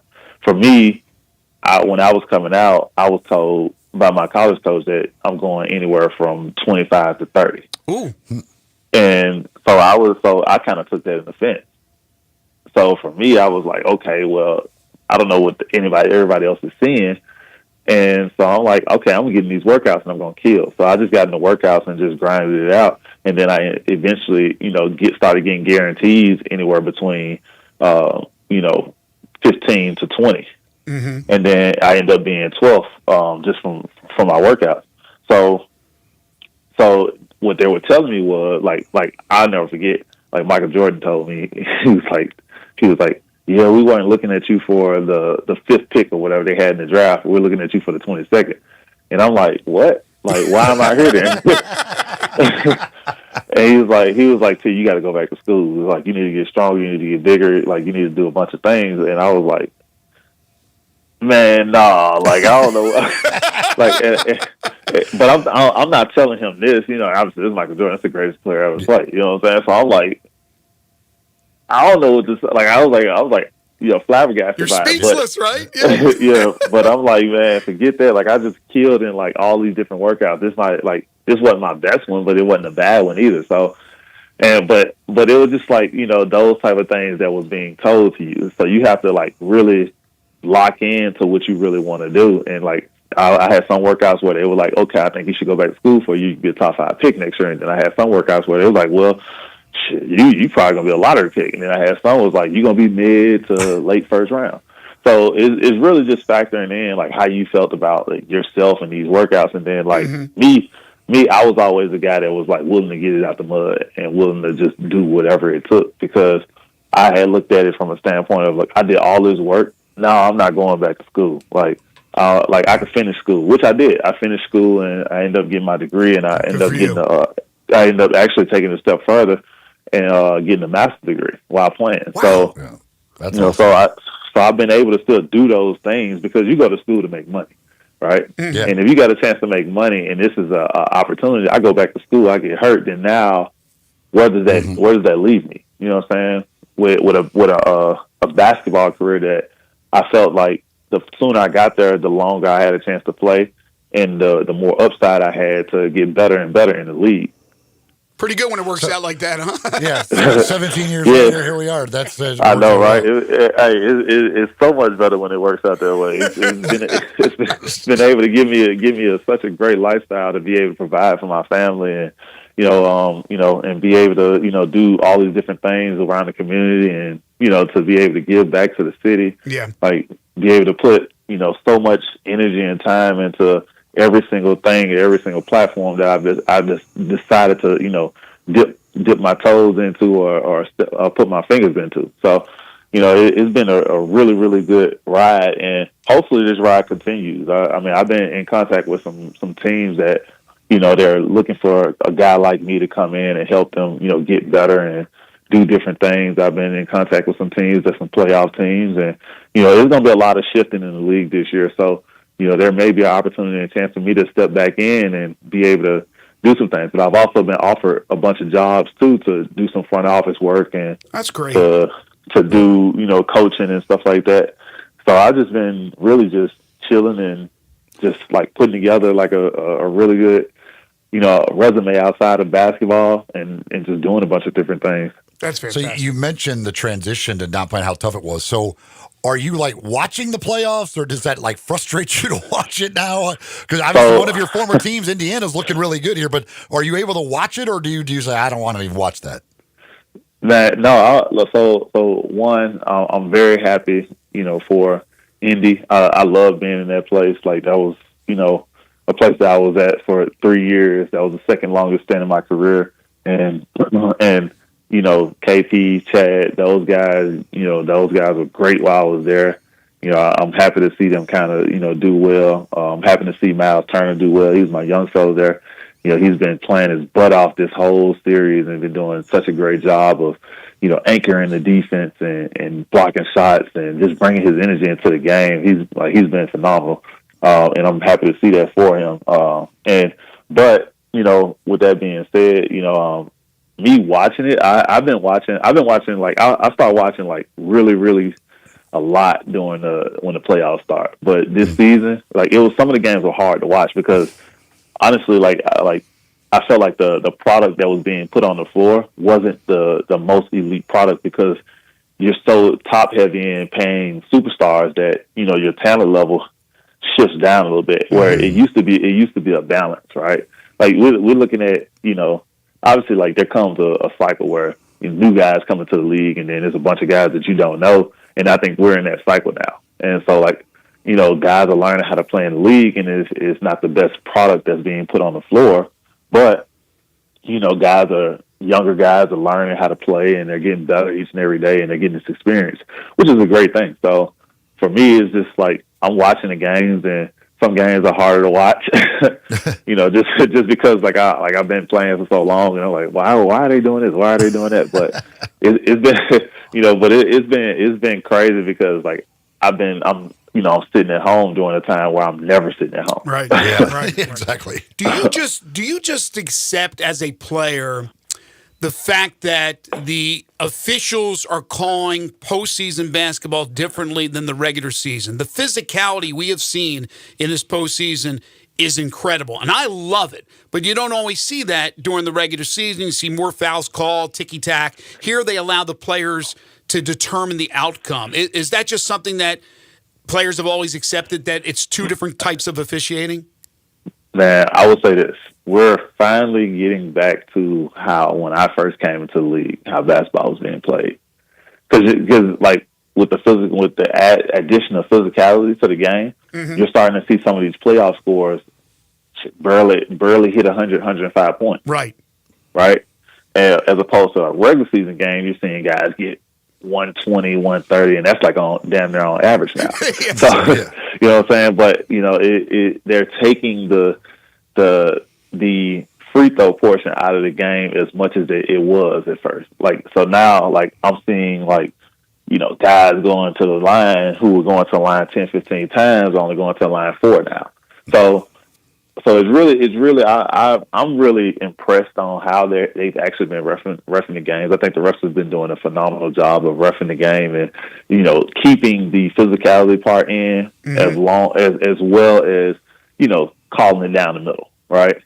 At first, it used to be just, all right, man, we shoot way too many free throws. The game is stopping way too much. Now this game is going overboard. You know what I'm saying? But now you're seeing this balance in between both sides of it, where they're picking and choosing what's gonna go and then what's too much, what's excessive. And I think they've been doing a really good job of it.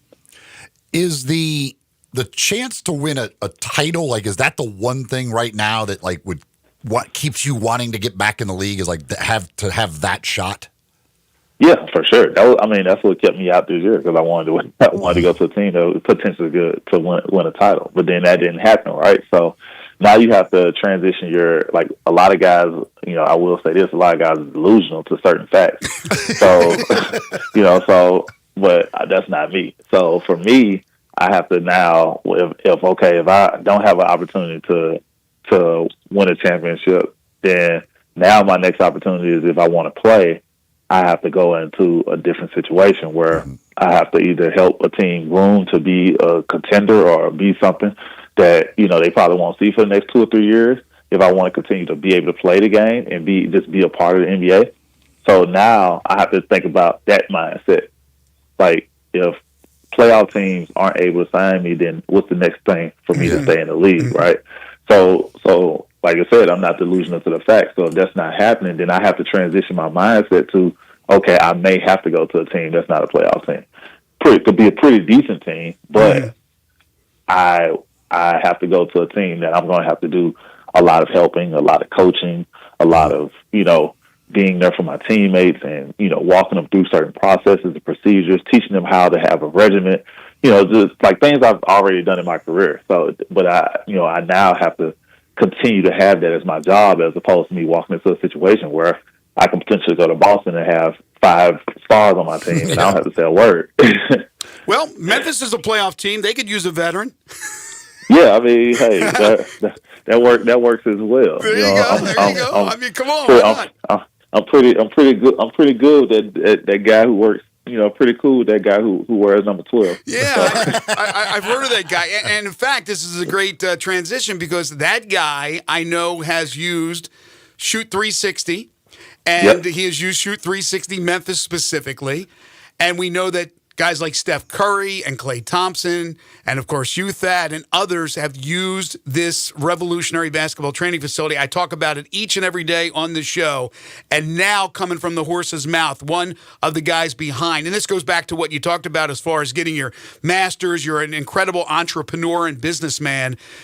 I don't do it as much justice as you certainly can, Thad. Tell everybody, for the basketball players out there, the families that have basketball players, which is just about every family, what Shoot 360 is all about. Yeah, Shoot 360 is a basketball technology business. It uses, innovative technology to basically help kids and whoever basically train and get real-time analytics and stats on all the different things that they want to do within the basketball sector. So you have, skill units, and you have shooting cages where you can go in, it tells you the arc on your shot, whether you're missing left, right, or you have too much arc on your shot. It gives you, these greens and reds and all these different things for target practice. And it basically helps you transition from, being a okay basketball player to a great basketball player, which is great in passing, dribbling, or great in shooting. For the most part, we do have camps, leagues. We have, all these different things, tournaments that goes on. Or we just had the had the EYVL event. Yep. Some of the games were played at our facility. We have a 5-court facility out in Cordova, and then we also have a smaller satellite location out in Collierville.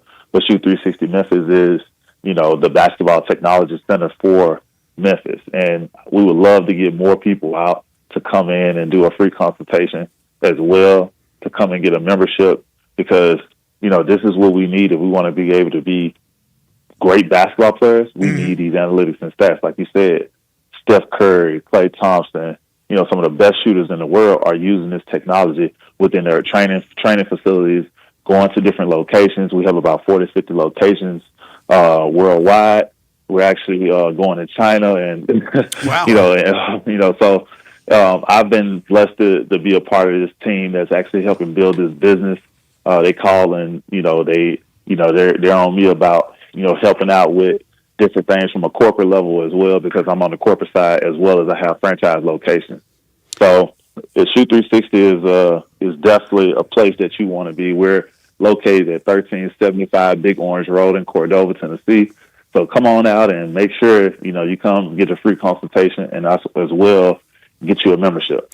Thad is not putting his name and his money behind something that is just willy-nilly. It's big time, and like I say, folks, it is great for all you basketball players and families that have basketball players. Get out there to Shoot 360 Memphis, and monthly membership, you cannot beat it. As I always say, Thad, try it out for a month. You're going to fall in love with it. If you don't, no harm, no foul, right? Hey, I had to explain to parents, because obviously there's a training component to it where you can essentially eliminate the personal training part of it, right? Where you don't have to have a physical guy actually there shooting with you and stuff like that. But I had to explain to a parent and tell a parent, like, okay, you like coffee, right? And he said, yes. I said, you go to Starbucks every morning, right? So you spend, $10 on a Starbucks coffee. We're talking about, $10 a day for 30 days, and we're talking about $300 for the month. I'm asking you to spend half that. Exactly.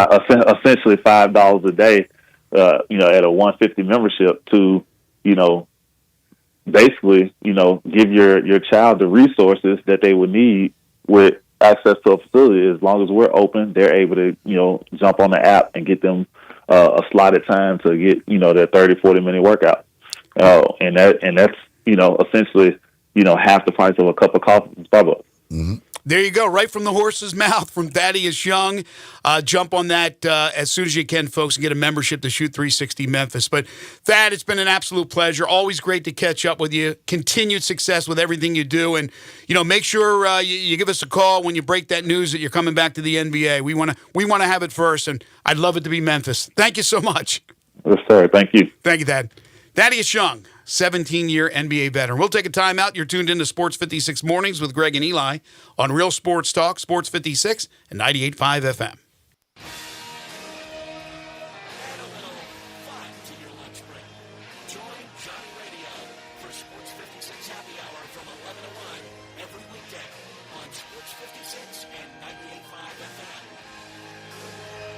I'm Gary York. I'm the service director of Lexus in Memphis. Our service department wants to be more than just a place where you get your oil changed. We do glass repair, windshield replacement, recalibration of your camera and sonar systems, even wheel repair, tire replacement, all the things you would expect from a luxury automotive dealer. Please check out our website. You can schedule your appointment, check out our specials, hours of operation, or if you'd like to do it in person, please reach out to one of our associates at 901-271-5199. So this month, we, of course, celebrate the World Championship of Barbecue. Yes, at Tiger Lane. And if you're on a barbecue team, we wish you the very best. I do not like where this is going. We wish you the very best at being second. Oh, this is bear poking. Because the best barbecue in Memphis is and has been for a long time to be found at Central Barbecue. Barbecue contestants take this very seriously. Central Barbecue takes barbecue more seriously than anyone. These are not people you want to make mad. I don't want to make them mad. I just want them to be prepared to be outdone by Central Barbecue. And I want everyone to know that I did not write this. And it's really not even fair.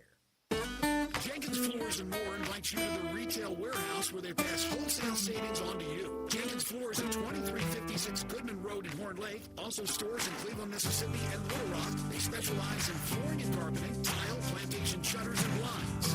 Jenkins makes your life easy with a 2-week turnaround. Contractors, builders, or family projects call 662-469-9350 for a free estimate. Owners Timmy and Rebecca Jenkins say hello to Sports 56 fans and look forward to your business.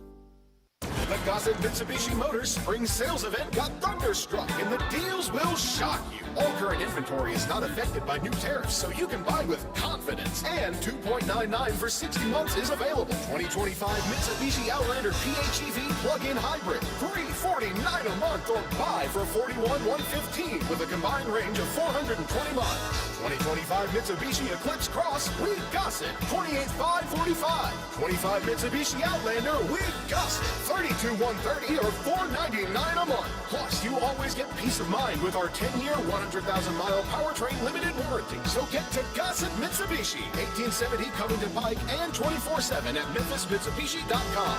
If you want it, we Gossett and Gossett Motor Cars. SCO 11871, MSRP 46,000, Cross SC 007521, MSRP 29545, Sport SU 002440, MSRP 286, includes all rebates and incentives, PF 895, excludes tax title license. See dealer for complete details. Offer valid through end of the month with approved credit dealer stock only.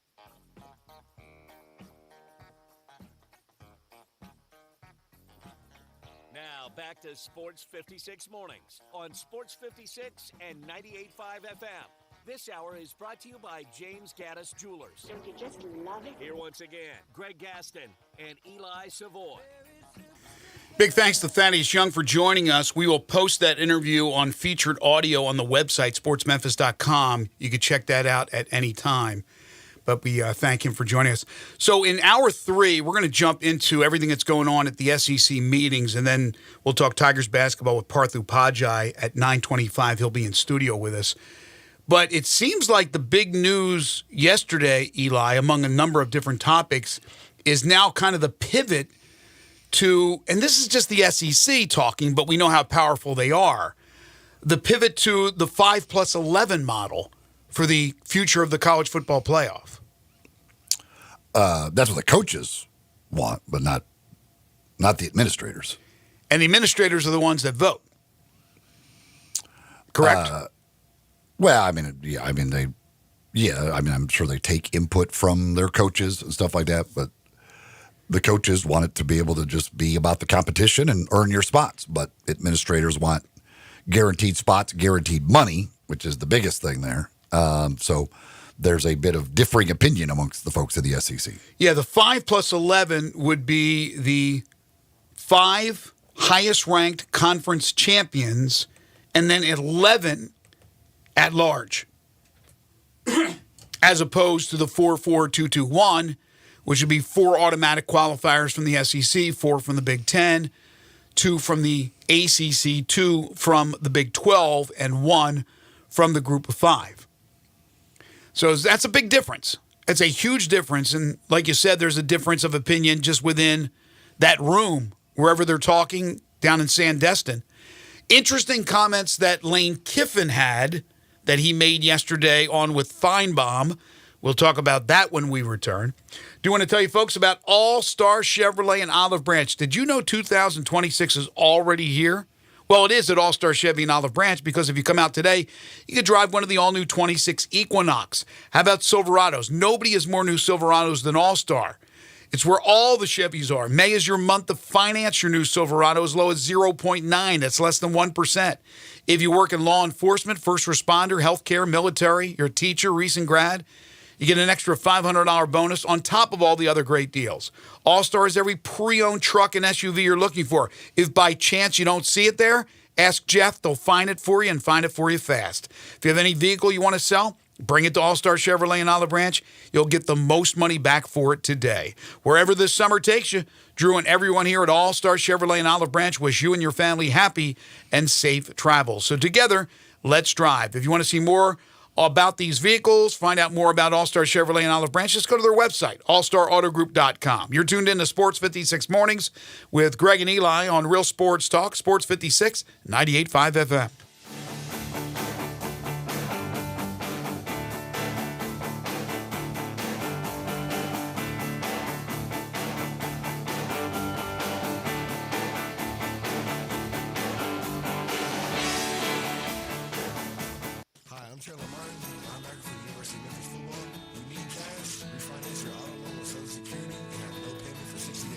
Security will finance up to 115% of the current value of your vehicle for up to 72 months.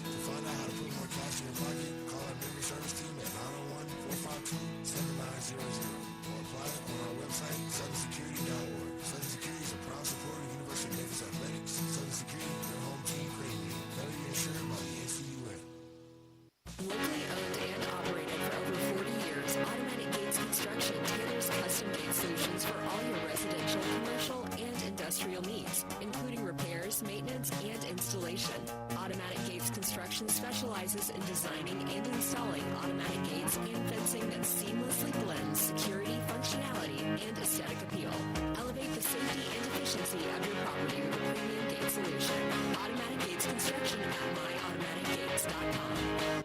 Hi, I'm Glenda Hastings, owner of Napa Cafe, and I want to thank you for making us part of your dining experiences. Treat yourself tonight with a delightful dinner. Maybe start with an appetizer like our baked sweet peculiar peppers stuffed with goat cheese and mozzarella, finished with basil pistou, and move on to one of our cozy dishes like the double chocolate stout braised boneless beef short ribs with tonkatsu sauce and creamy mashed potatoes. Or a fresh seafood dish like our pan-roasted ginger buttered sea bass with cilantro soy vinaigrette.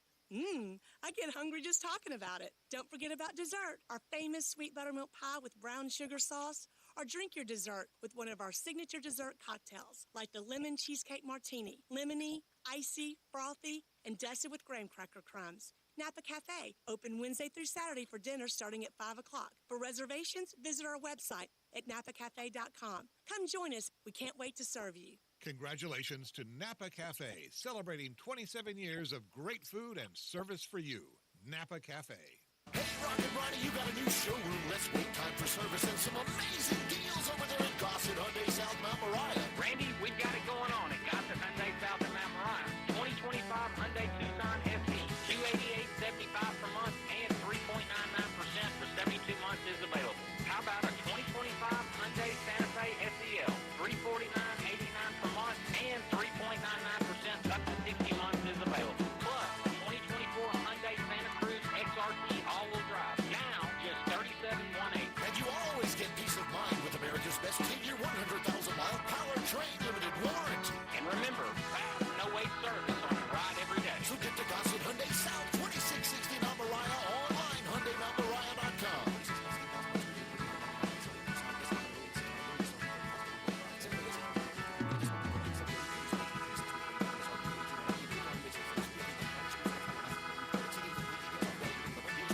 This traffic brought to you by Raleigh Tire Auto Service, your local family-owned business for over 60 years. Sports 56 traffic.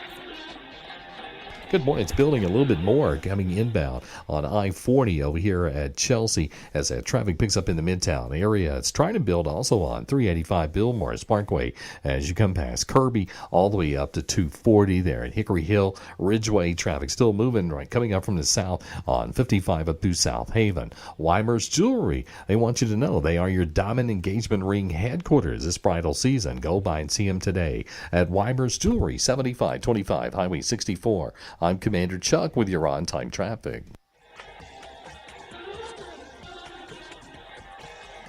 Sports 56, WHBQ Memphis, and W253DF Memphis with Dave Woloshin, weekday mornings from 10 to 11.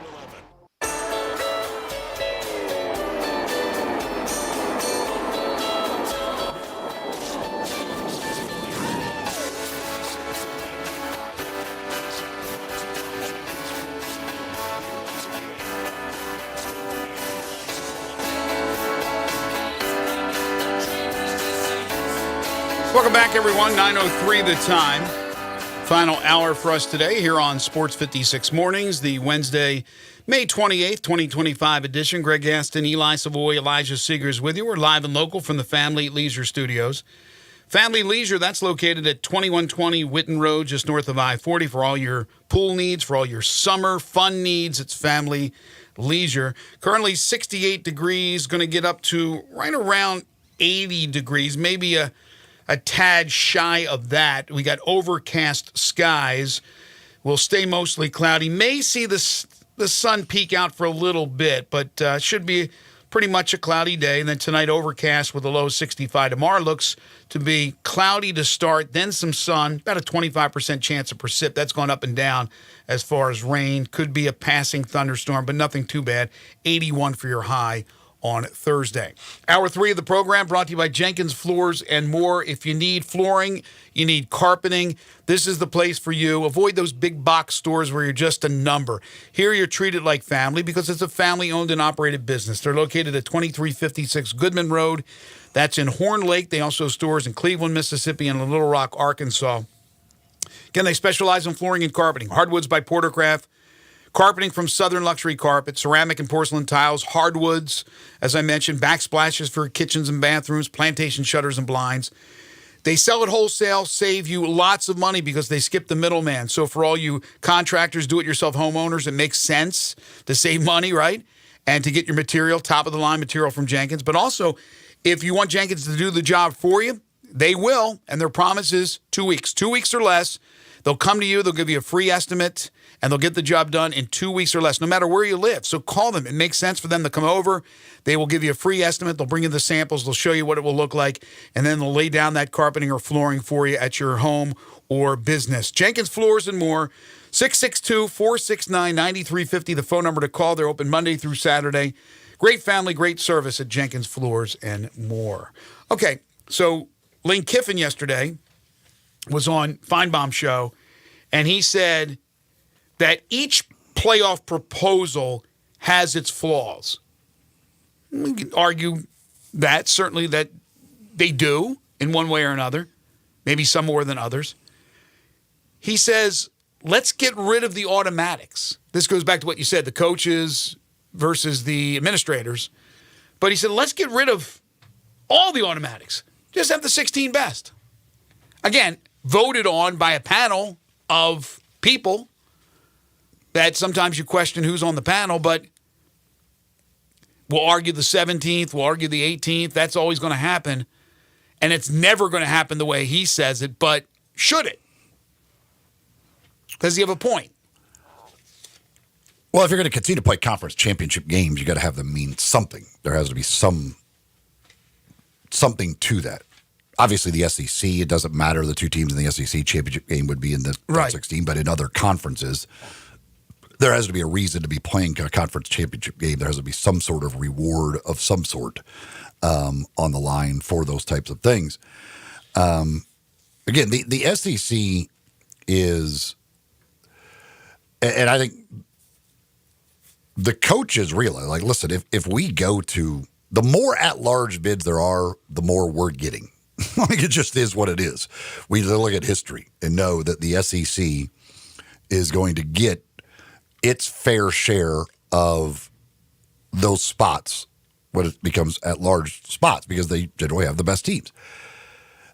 The administrators, though, are just in an era where now you have to, they're all figuring out, like, where is all this extra money coming from? Like, we have to now revenue sharing, all of these things, extra scholarships, all of these stuff that is extra money that we didn't have to deal with.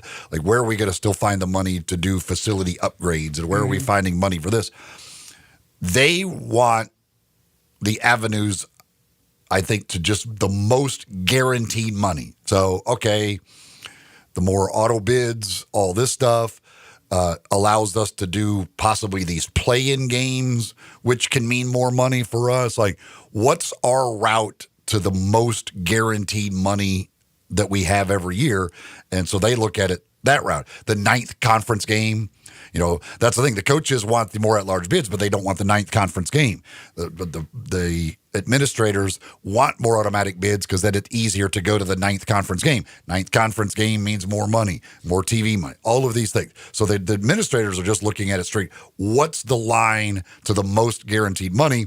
Coaches look at it as, hey, we want to play the games, earn our spot to the playoff, and play it out that way. It's just the two different mentalities of what they have to deal with on a daily basis. If those administrators told those coaches, hey, that's fine and dandy, except for that might mean less money, which means when we're out of money, we're going to reduce your salaries. The owners may not have they might have a different perspective on things.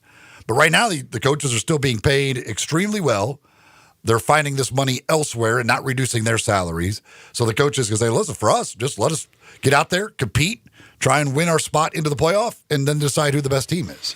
Need to find a happy median because there's no, like I said, Lane Kiffin said, that there's flaws to every system. And there you could see the positives from the administrator side, and you could see the positives from what the coaches say. They're coaches. They're football coaches. Play it on the field. Here's the thing. And again, we're not going this road. they've closed the road. It's not going to happen now where there's not AQs. AQs are now a part of it. But if you had the top 16, yes, last year you'd be fine, I think, with Boise State, right? Everything would be fine. But there's no guarantee then for the group of 5 that they end up having a team in the top 16. Because now you start to get to the analytics, the strength of schedule, right, versus just wins and losses for that selection committee to try to decipher, right?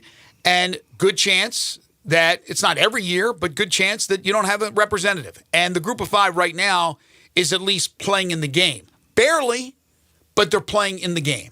So you don't want to go away from that, right? You want to include the group of 5. And they will with all these proposals. The 5 plus 11, the 4-4-2-2-1. They all are inclusive of the group of 5. Because the last thing you want to see is complete separation. You're out the door. You're not a part of it. And then who knows if they have the eventual, it's not a guarantee, breakaway of the SEC and the Big Ten. Hopefully that never comes. I would hate it personally, even though the bulk of the best teams in those sports, especially football, are going to be from those 2 conferences. It's not everybody. It's not. I want it all inclusive. I've always wanted it all inclusive with everything. You're never going to get the parity, not with the money that those leagues are making, those conferences are making compared to other conferences. It's not going to be like what Adam Silver's won it in the NBA, and he's got it for the most part. Parity. That's why you have 2 small markets more than likely playing, their teams playing for the NBA title when it's all said and done with Indianapolis and Oklahoma City. But in college football, we know that's not the case. And with money now even more important, as you pointed out, with all the things you're paying for, and now paying for players, it's a whole different ballgame. So there's going to be the disparity between the big conferences, the power conferences, but even the specific 2 power conferences with everybody else, and then the group of 5. But the group of 5 at least is playing. And so that has to stay. As far as, I just think it's horrible to give the SEC and the Big Ten 2 more at-larges than the other 2 power conferences. I don't like 4 anyway. If you want to go 3-3-2-2-1, and I don't know if anybody's even brought that up, then that's the way I would go. That would leave, do the math, Eli, 5 at large if we go to 16 teams? A 3-3-2-2-1? That's 6, 8, 10, 11, and 5. That's what I would do. But I haven't heard that once brought up. Like, why does it have to be where the Big Ten and the SEC double the ACC and the Big 12? Why can't they just have more? Again, I mean, in the end, it's not going to matter. They're going to have them anyway. Like, that's the thing. Through the at-larges. Like, I wish... Again, I understand it from the administrative perspective of, like, we want the guaranteed money. We don't want to take any chances. And again, they want those play-in games. I do think the big part of that is they want those play-in games. I think they look at that as adding that to more conference revenue. Championship weekend could be a big money maker for them. So they just and they really want the 9th conference game. And they're leery of going to 9 conference games if they're not guaranteed more automatic bids, because they feel like, well, now we're adding a game where now all of our, half of our teams take 1 more loss. Is that going to knock us out of at-large spots and cost us in the long run? So, so I can understand the perspective of that, but I wish they would just believe in what it is and look at history and say, listen, it doesn't matter. We're the best. Us at the Big Ten are going to get these spots. Like, it's not like the committee's not going to recognize how good we are. They talk about, well, they're not recognizing strength of schedule enough. Last year they had their teams ranked up there. It just was the situation that they had to put these conference champions in and all that stuff. I mean, they were still ahead of teams with fewer losses than them. And again, if you went to 16 teams last year, you had 5 teams in the playoff. So you were going to have 5 teams last year if it was a 16-team playoff. So if you go to 16, you're going to have probably 5 teams every single year. But it eliminates those play-in games, all this other stuff that they're leery of. Let me ask you this. If you have the play-in games and a weekend where you have 1 versus 2, I would assume 3 versus 6 and 5 versus 4. Well, I know the 6th place team in the SEC can certainly be the best of the rest, but it doesn't necessarily, to me, mean that they always are. So you're guaranteeing. Now, 3 would be the favorite to beat the 6. But let's say the 6 wins. That's the 6th place team in that conference is getting an automatic qualifying spot in the playoffs. And the argument would be, well, if the ACC can get their act together and you have Clemson, Florida State, and Miami, right? Virginia Tech has had years of being good, and who knows what Belichick can do with North Carolina. But my point being is, you could always make that argument that 3rd place team, let's say it's Florida State, not last year's Florida State, is better than that 6th place team in the SEC. But then the argument is, well, that conference is better. They play a tougher schedule week to week, which they do, but how do you decipher that as far as the committee would be concerned and where you rank these teams? But if you have the automatic qualifier, that to me, it's like you said, it's kind of an easy way out. And I don't like that. I don't mind a couple of automatic qualifiers.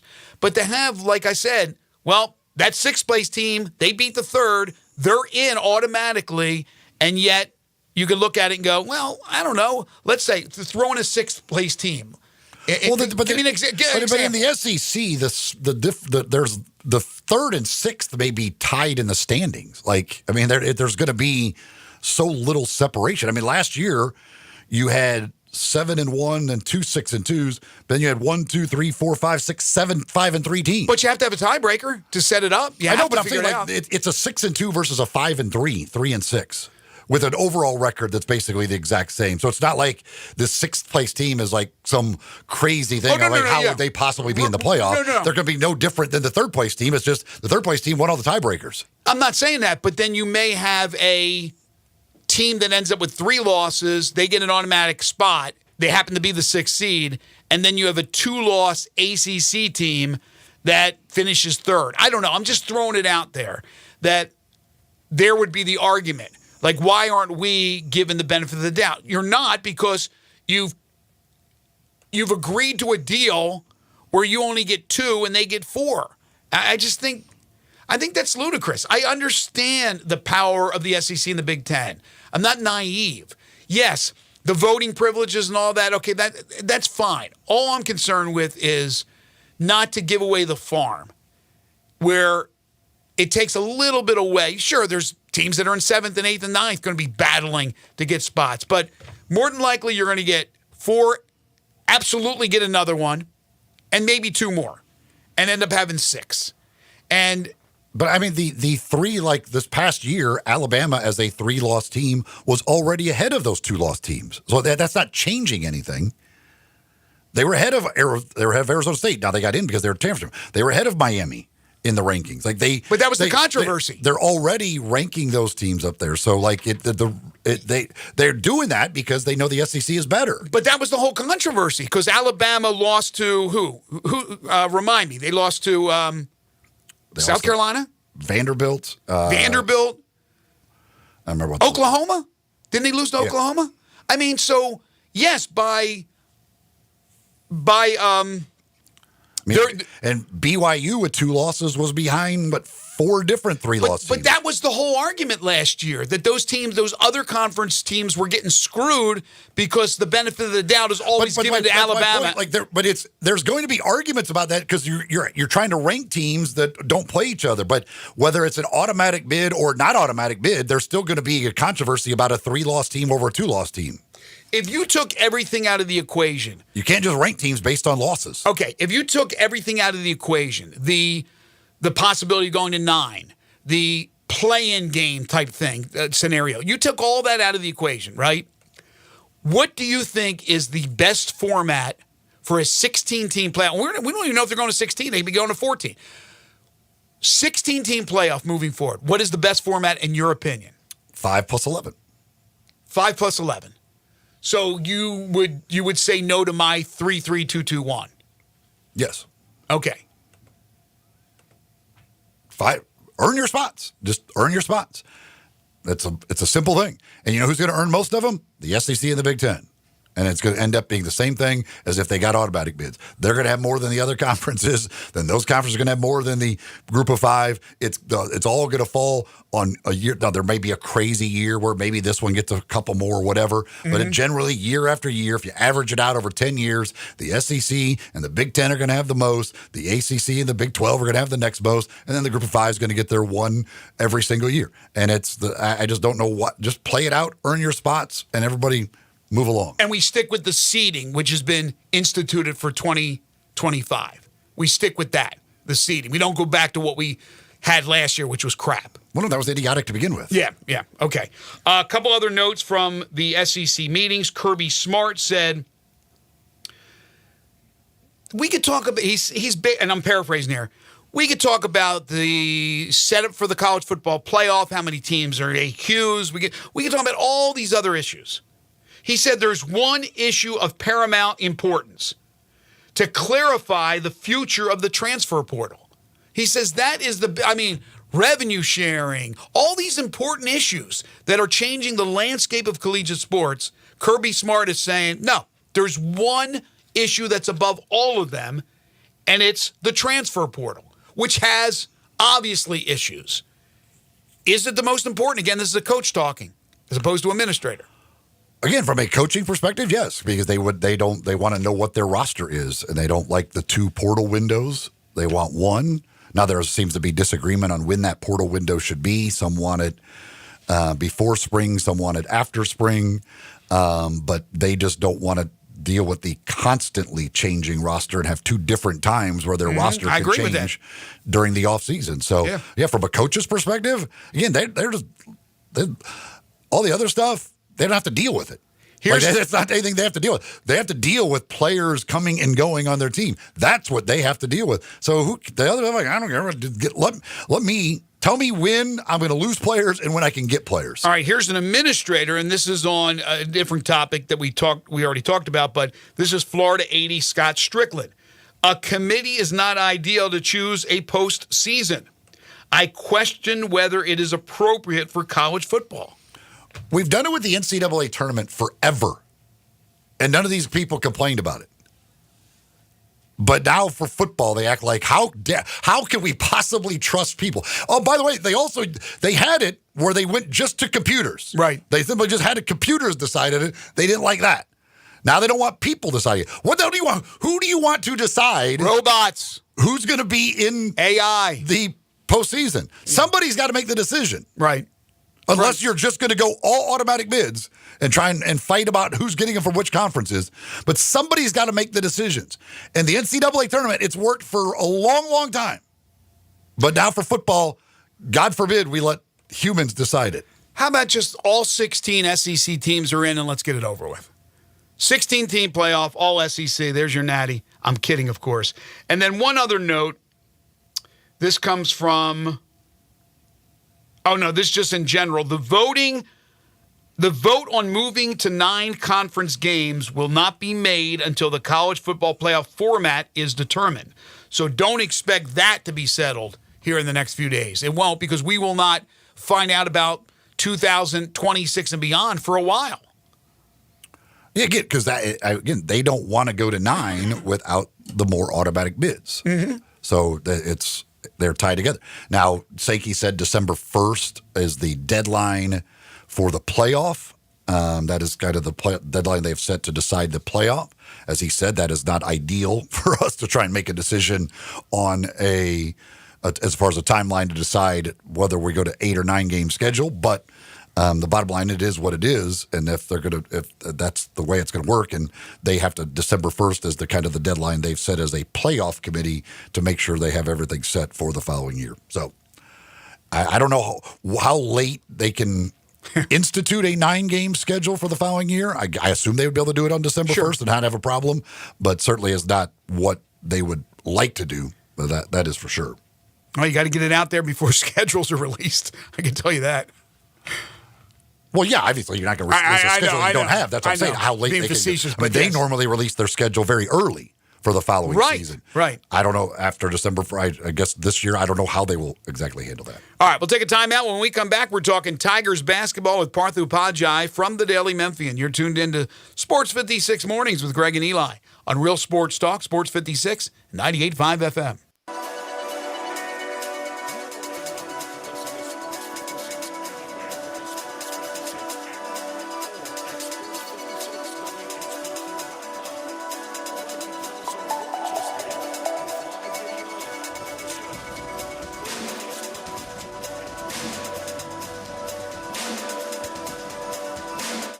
Rick's Powder Coating for a beautiful finish every time. Rick's Powder Coating specializes in automotive, ornamental, residential, and industrial coating.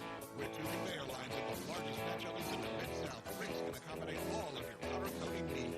Locally owned and operated since 2002, Rick's Powder Coating will customize a beautiful finish just for you. Drop by or call to see how Rick's Powder Coating can bring color to your life. 901-367-2771 or rickspowdercoating.com. Hey, Ron and Ronnie, you got a new showroom. Let's wait time for service and some amazing deals over there at Gossett Hyundai South Mount Moriah. Randy, we've got it going on at Gossett Hyundai South of Mount Moriah. 2025 Hyundai Tucson SE, $288.75 per month and 3.99% for 72 months is available.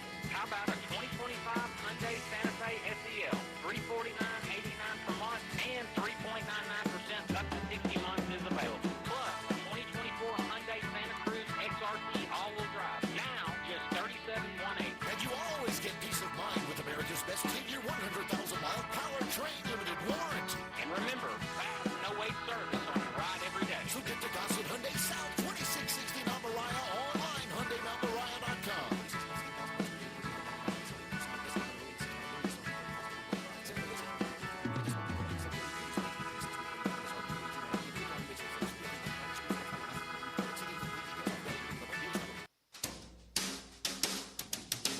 Spring is in the air, and it's the perfect time to grill, chill, and save with Choates. Install a new generator, tankless water heater, or Carrier HVAC system, and you'll get your choice of a free green egg grill or 36 months no-interest financing. Stay powered during storms, enjoy endless hot water, and slash your cooling costs this summer with a high-efficiency Carrier system, and grill some slow-smoke barbecue on us. But hurry, this special ends soon. And if you're dealing with plumbing or electrical problems, Choates is here for you too. Give us a try and take $60 off your repair. Leaky faucet, clogged drain, broken outlet, lights flickering? Call Choates and save $60 on your plumbing or electrical repair service. Call 347-8086 or visit ChoatesHVAC.com today. And remember, Choates, let our family serve your family. Jenkins Floors and More invites you to the retail warehouse where they pass wholesale savings on to you. Jenkins Floors at 2356 Goodman Road in Horn Lake. Also stores in Cleveland, Mississippi and Little Rock. They specialize in flooring and carpeting, tile, plantation shutters, and blinds. Jenkins makes your life easy with a 2-week turnaround. Contractors, builders, or family projects call 662-469-9350 for a free estimate. Owners Timmy and Rebecca Jenkins say hello to Sports 56 fans and look forward to your business. This traffic report brought to you by Triangle Meat Company, feeding Memphis since 1967. Open 8 to 5, Monday through Friday, 4790 Summer Avenue. Trust Triangle Meat Company. Sports 56 traffic. Interstate on I-40 westbound from Germantown Parkway down to Sycamore View Road. Coming inbound on Sam Cooper's been in pretty good shape so far. Now it has gotten heavier up through Midtown just in the last few minutes on 240 North there at Lamar. Dandelions, crabgrass, Lawn Solutions here in Memphis says we can get rid of all that. Call Lawn Solutions today at this telephone number, 867-5626. I'm Commander Chuck with your on-time traffic.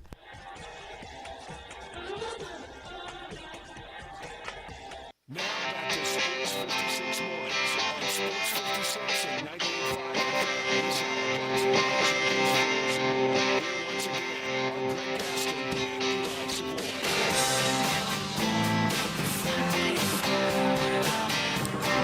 Welcome back, everyone. 9:29 the time. Parthu Pajai will join us in just a few moments from the Daily Memphian to talk Tigers basketball. We were talking earlier about the latest addition to Penny Hardaway's roster, and it's a young man who comes from South Dakota State by the name of William Wharton. We'll get the thoughts of Parth here in just a moment. If you missed it last night, Indiana over the Knicks 130 to 121 to grab a 3-1 series lead in the Eastern Conference Finals in the NBA playoffs. And Tyrese Halliburton had just a game to remember, 32 points, 15 assists, 12 rebounds, 4 steals, no turnovers. Look, we can't get into the minds of the players that voted him the most overrated, but I wonder why. Like, I wonder what they were thinking with Tyrese Halliburton. Every time I watch the guy play, he never tries to hog the ball. If it's not there, he facilitates. When he has to score, he scores. I mean, even with the U.S. Olympic team, he was basically the last guy on the team. He has been undervalued, I think, his entire career, and he is showing up people. I'm guessing they thought he was overrated. That's Yeah, what but they that's were a thinking. lot. That's a lot They of probably people. thought he didn't deserve to be on the Olympic team. They probably thought he's just didn't deserve what the attention he was getting. You know what? That's an interesting point. I'm not saying there was jealousy, but maybe they looked at it and go, look, he's on the Olympic team. The guy's hardly even coming off the bench. He's got to be overrated. That's interesting. Time now to talk some Tigers basketball with Parth Upadhyay. It's time to talk Memphis Tigers basketball. Joining Greg and Eli is Parth Upadhyay, the Tigers beat reporter for the Daily Memphian. Now here's Parth with Greg and Eli. Parth Upadhyay back in the building after a week off, a little vacay. You look refreshed. How do you feel? I feel refreshed. I feel rejuvenated. I feel re-energized. It got to the point where, and I'm going to write a column of sorts about this in the Daily Memphian. They'll probably publish later this week, but you finally think things are slowing down, right? Like you get to that early May period where most of the roster's set. You kind of have an idea about some of the scheduling, some of it you don't, whatever. There's not staff turnover this year, so you're thinking, okay, right. It's safe. The coast is clear. I can go back to North Carolina for a bit and spend some time with family. Not so fast, says the Memphis Tigers basketball beat, because as soon as I left, and I made a list of it last night in my iPhone notes because I wanted to see it, like, just in front of me, right? Like, all laid out. So many things happened, man. They added 2 transfers. They added Curtis Gibbons III, obviously, from LSU. They added the forward from Lane College, right? Mason Matthews. The Louisville series got renewed. John Calipari was in town, hinting at a matchup of sorts between Arkansas and Memphis. So that's just the quick list, right? But the full list is lengthy, certainly, of the events and news that occurred while I was away. Because I was itching to get back. Did they at least have somebody covering for you, or did they force you on vacation to write stuff? No. My team is awesome, man. Everybody from David Boyd, my sports editor, to Tim Buckley, obviously, as you know, our columnist / assistant sports editor, we'll give John Tim, Martin, everybody. We'll give Tim and those guys some Frank credit. Bonner, everybody. No, they're pitched good. in. Yeah, they're awesome. Good guys, Yeah. awesome crew, awesome staff. Okay, I could take all these names, throw them in a hat, and just come up and then pull out like a starting lineup and rotate. I don't even know what's going on here. I mean, it is like I said. This is well, it's. I mean, it's just wild. Like there's no size. There's players. Now these players can be great, but there's players that come from Eastern Florida State College, junior college, from Lane College, Division II, from Overtime Elite. You got a guy today. Or yesterday, the news from South Dakota State, William Wharton, 3 points per game, hardly played. I don't know. There could be, and they need to be, some of these guys break out and become really, really good players. But I don't doubt Penny whatsoever. But Penny and Nolan and Mike and everybody else, Jermaine, they got a plan. They got a plan. But right now, I'm looking at 13 players, which right now is the limit, but it could go to 15 once the House... Expected to go to 15, Right, yes. okay. Yes. Tafara Gapare from Maryland. Yes. Do you expect them to sign with Memphis? They've been in a really good spot with Tafara for weeks now, right? Ever since he took that visit, I think it was shortly after I left town. I believe it was May 14th or 15th. Just hasn't, kind of formally been finalized yet, if you will. But they've been in a good spot with that. Now it's like kind of what's the holdup, right? You're looking at other teams getting involved, right? Usually that's the holdup. Whatever it may be, but I feel like Memphis is still in the driver's seat and has been for weeks. But like you just said, these things are so fluid. You can't you can't kind of bank on that until it happens formally. Right. So And in today's world, it's different because there's literally like a contract negotiation. It's not just committing to a school having to go there. Like there's like you have to figure out what am I being paid, and come up with basically a contract for these guys. So it's a little different than what it used to be. No, for sure. There's so many steps and layers to all of this now that there weren't even 2 years ago. He's 6'9". If you can get him, he's got some size. He's got some strength. But even he hasn't averaged more than 5 points in his college career, right? No, it's a lot more defensive oriented. But and Eli asked this earlier, where's the scoring coming from, which I'll ask you in a second. But if they get Gabare, that would be the 14th player. Again, I don't think you could even sign him right now because you'd be over the limit, right? I don't know how unless that works. Ashton became a walk-on, a quote-unquote walk-on. You can't even have that anymore. It's so confusing. And then, of course, again, I'm obligated legally to always say Dane Danger, the caveat that they got the waiver. They're waiting for the result of that, but more than likely they won't get it. So, Parth, you look at this team right now. First of all, the Curtis Givens get. Yeah. Huge? Not huge, but not nothing either. Like, it's not like this needle-moving get, obviously. He's a guy who was a freshman last year who averaged, 5 points a game? I think 2 rebounds, 1 point something. But a 4-star coming out of Montverde. Exactly. But a guy with a lot of talent, 4-star coming out of Montverde, Memphis kid, so you get that hometown connection back along with Julius Thedford, so that's always good.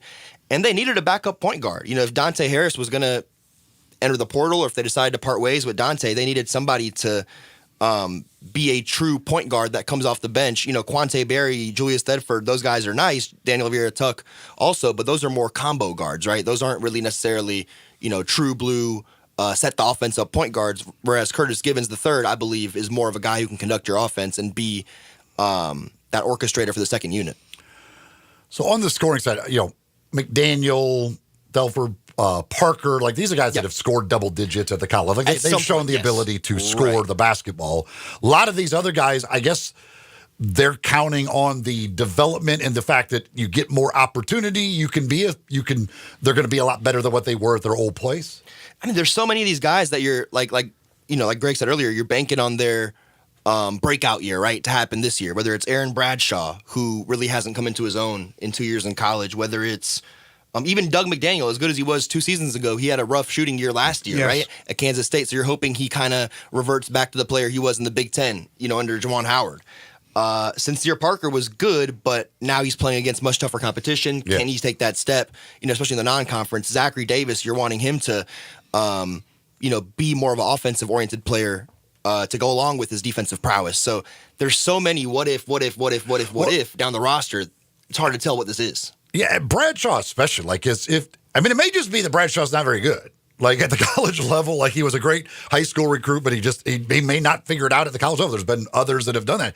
And if he isn't very good, it looks like you're again, with very little bigs, if he's not doing anything, and you don't get Danger back, man, oh man, there are certainly some big time question marks just on the post.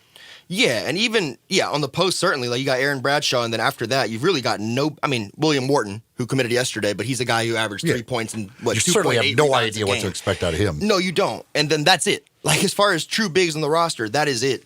You've got guys who will have to play that small ball for, whether it be Hassan Abdul-Hakim or, Ashton Hardaway. And then the list stops there. That is it. I'm looking at this list in front of me, and that is literally it as far as even guys you can try to squeeze into that front court role. So they need at least another big, even if Dane Danger comes back, I think. There's always question marks, right? Every year there's always question marks for the roster. This one has more question marks than I can ever remember because some of the level, again, that these guys played at, Division II or junior college, you don't know how that translates into big-time D1 basketball. Hell, they're going to open up against Purdue, right? Is that going to be their first game? No, that's number 20th. Okay, but whatever. They're going to have very quickly. They'll be tested. Great competition on their schedule, like they always have. Again, Felipe Patino coming from junior college. Maybe the guy will be great. I don't know. Daniel Vera-Tuck. He's a true freshman, right? Overtime elite. So has a gap between his high school career and college, but still a true freshman at the college level, certainly, yes. Mason Matthews has played at 3 or 4 different places, all either junior JUCO college or D2. Yep. Right? He's supposedly a good shooter. I don't know. There's Ashton who, had the freshman problems and then went to St. Mary's and hardly got PT. Yeah. So is he ready to take that major step up?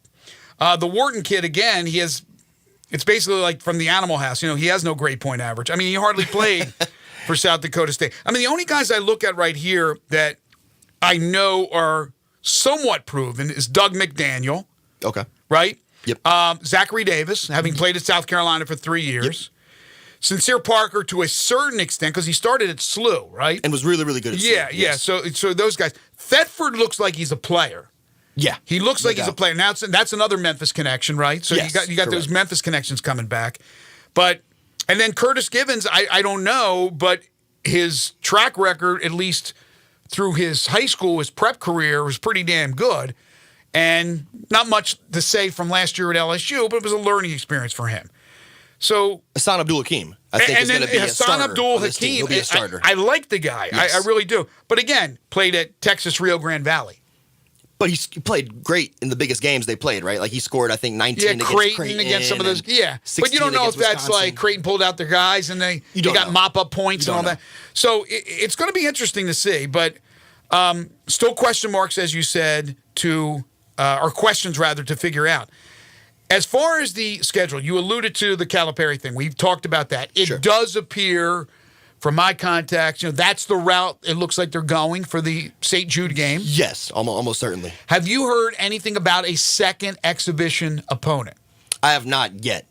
But you can imagine, just this is last year, right? They went with kind of two contenders to test themselves before the season began in the exhibitions, that being North Carolina in the Hoops for St. Jude Tip-Off Classic, and then Alabama in I think it was the Rocket City Classic, right? Yep, that was in Huntsville. In Huntsville, correct. Okay. So you can imagine they're trying to get another real legitimate test before the season starts under their belt if you're the Tigers. There was something out there, Eli, maybe you remember, you might have said it, that they were looking at a couple of teams, Baylor, Missouri, a couple of teams, but that it was going to be, both of those games were going to be on the road this first year. And I'm thinking to myself, they have to.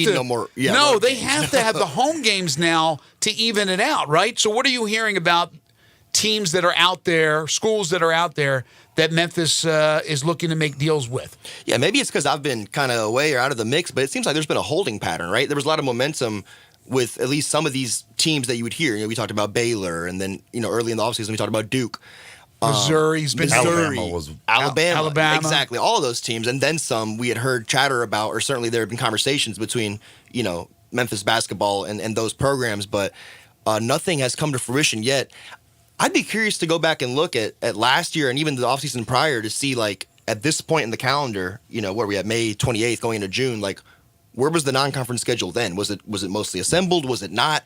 Because right now you've got, assuming the AAC stays at the 18-game conference slate, which there's been no indication it won't, right? Yeah. That means you've got 13 total spots to fill in your non-conference. Your MTE, your holiday tournament, is 2 games, not 3, right? So you've got Purdue and then either Wake Forest or Texas Tech in the Bahamas.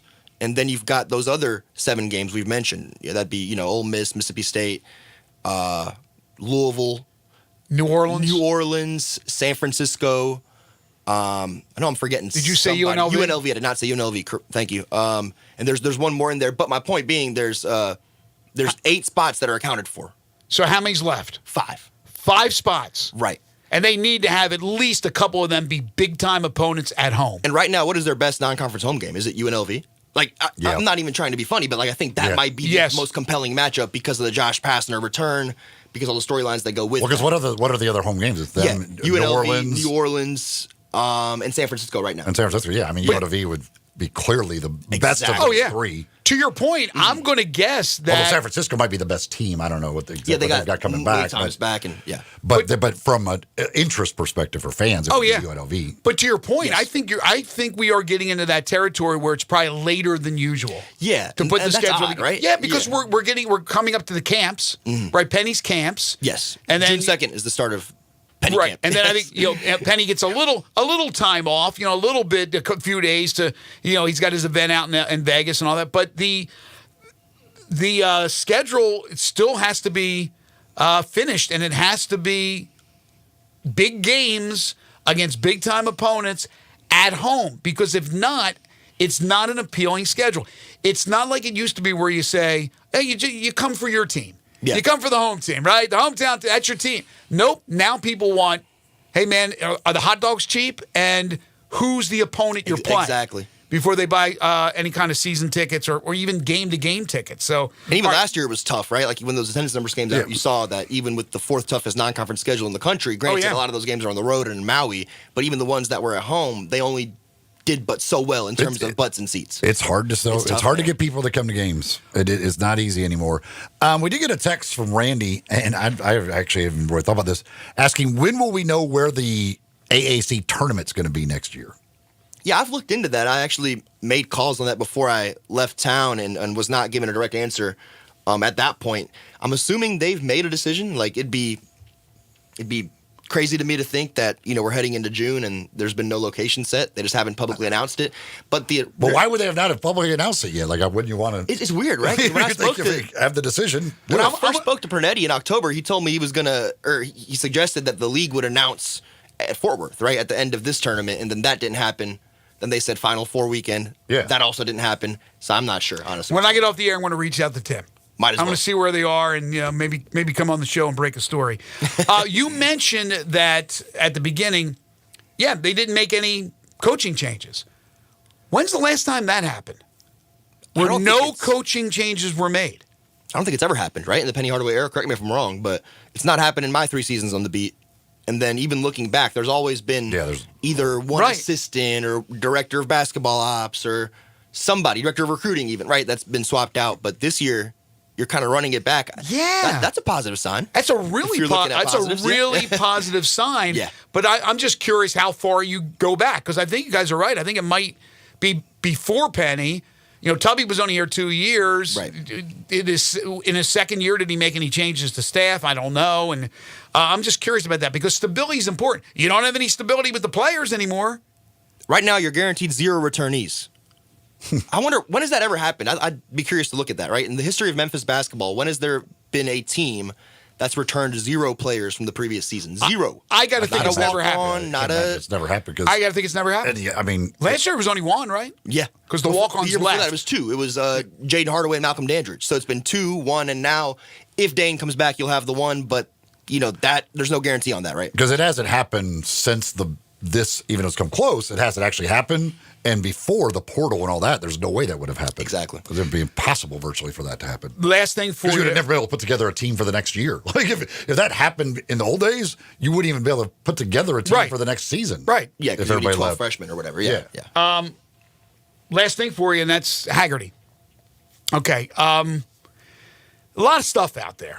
I know that you've talked about $3 million. I've heard as well, and then I've had other people refute, but don't know if the $3 million offer from Memphis included the projections for revenue share. I don't know, but that's the number. It seemed like it was an early offer and then eventually pulled, I would think, because him and Holland, and he was figuring out what he was doing, and they had to move on. They had to go forward. Right. But then when he decided to opt out, the talk was maybe it was going to be NC State, and then Will Wade was able to grab a player, so it wasn't them, and then Kansas State came in there late. Could Memphis have turned around if they wanted to and decided to, all right, you want to come back? Because, there were the IG posts with him and Penny and all the glowing lot things of he said. Messaging, yeah. How did it really go down with Haggerty? And your compatriot, John Martin, wrote at the Daily Memphian about it's like a horrible decision and all that. We said, it's not necessarily. He's still going to make $2 to $2.5 million at Kansas State. He could have gotten more to stay where he was at. We think, right? We think. But he also is playing in the American. Does his stock go up playing in the Big 12? There's a lot of things that come into play. Yes. Maybe he's playing more point where he wouldn't play with Matt. Just a lot of things. What is your thoughts before we let you go on that whole ordeal with Haggerty? Yeah, I think if he was going to, Adam Zagoria reported 2.5 from Kansas State, right? With $2 million being the base and $500K being the incentive-based salary on top of the 2. It's funny, people accept that from Zagoria, but they don't accept the 1.2. Yes. And I think that's because a lot of us, yourself included, right? I've heard the $3 million number, and I've heard it from not just one, but multiple people. But I've also had people within the administration that have also denied that. So, I mean, I've had both ways, like yes and no. I tend to believe it was a yes, but anyway, go ahead. Yeah, no, I guess my point is, like, if he was going to take 2.5 all along, he could have, Florida was in the mix early, right? They never got to the point where they were deeply entrenched because of the $4 million ask scared a lot of teams off, including Florida. But if you were going to take 2.5, you could have found a much, much, much better situation than a Kansas State team that's rebuilding. But could he have done that and still played out the draft process like he wanted to do? At 2.5, I think, yeah. You saw Yaxel Lindeborg do it, right? For whatever number he agreed to Michigan with. Does that make sense? Like, well, I'm saying, what were his options after the draft process played out? Did he have better options than $2.5 million? So if he wanted to play the draft process out, this could have been the best thing he could have ended up with. I think he could have came to an agreement, whether it be with a Florida or a Auburn or any number of teams that are in much better positions than Kansas State. Maybe early in the process, if he just wanted that badly, but Yeah, I don't know. I don't know what his possibility were. If he said, "I'll do this, but I want to stay in the draft process and everything else," and were they? I don't know. I have no idea. But it may have been to play out the draft process. This was, and again, he may have been very serious about staying in the draft, and it just didn't work out for him. Well, that would have been misguided, right? I believe that. Yes. In football, Quinn Ewers not staying, even though he wouldn't have played at Texas, he would have went somewhere else for $3 million. Instead, getting drafted 7th round by Miami. That may have been a miscalculation. Haggerty, I mean, we can say that, but I still think he's okay. He's in the Big 12. He's playing for Kansas State. He's going to make $2 to maybe $2.5 million. It's not the end of the world. This isn't the Nico Iamaleava thing where it just completely backfired on him from Tennessee. I don't think so. You seem to think it is? I think if he left, $3 million guaranteed from Memphis, right? Let's take that number and run with it. Yeah. And then you've got Kansas State. 2.5, but only 2 is guaranteed. You're leaving $1 million on the table. I believe state income tax is higher, right? If I'm not mistaken, in Kansas than in Tennessee. Well, if it's all about the money, which he always seems to think it is, maybe that's the truth. But again, I just wonder if we have all the facts about this. It's just interesting. We got to roll. We're up against a break. Great stuff as always, Parth. Appreciate y'all. Thank you very much. Make sure to read Parth at the Daily Memphian and catch him every single Wednesday talking with us right here on Sports 56 Mornings. You are tuned in to Sports 56 Mornings with Greg and Eli on Real Sports Talk, Sports 56 and 98.5 FM. Join the voice of the Tigers, Dave Woloshin, for Wolo and Friends. Weekday mornings from 10 to 11 here on Sports 56 and 98.5 FM. Wally Hatchet serves breakfast all day and Southern comfort food for lunch. Hatchet fans love our huge omelet, breakfast Sammys, scrambles, and chicken and waffles. For lunch, check out the Mississippi pot roast, chicken fried steak, grilled meatloaf are one of our best-selling burgers, lipstick on a cow. Pickup, delivery, and catering are also available. Visit WallyHatchets.com to order online. Wally Hatchets is located at 6439 Summer Avenue and open from 7 a.m. to 2 p.m. Tuesday through Sunday. Wally Hatchets, count your blessings, not your calories. This is Sheldon Rosengarten with Mark's Binsdorf Realtors. I'm often called Shell Done because I sell homes and work with buyers and I get the job done. There are 7 keys to successfully selling your home quickly at a great price. First, call me. I do my research and advise you on preparation, presentation, and proper pricing that gets you the activity to get the best price. Follow my advice and it can happen. I did mention 7 keys to a successful sale, didn't I? Well, if you use the first key, calling or emailing me, you really don't need the next 6 keys. Remember, that's Sheldon Rosengarten at 483-0546 or MemphisRelocate.com. If you don't need me now, write it down for later or for a friend. That's Sheldon at 483-0546 at MemphisRelocate.com. Do it now, and who knows, you may hear your home advertised here. Remember, as bad a golfer as I am, when selling homes, Shell Done gets it done.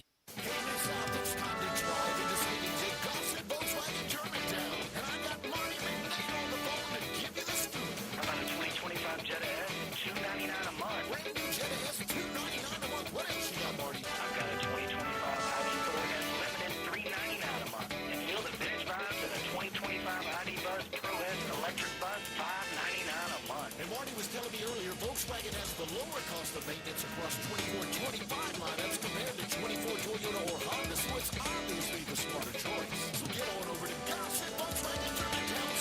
2020 with Chester Road or shop online. GossipBWG.com. And be sure to ask for Marty McMahon. You got that right, Randy. So come see us at Gossett Volkswagen Charleston. And remember, your future is what you make it.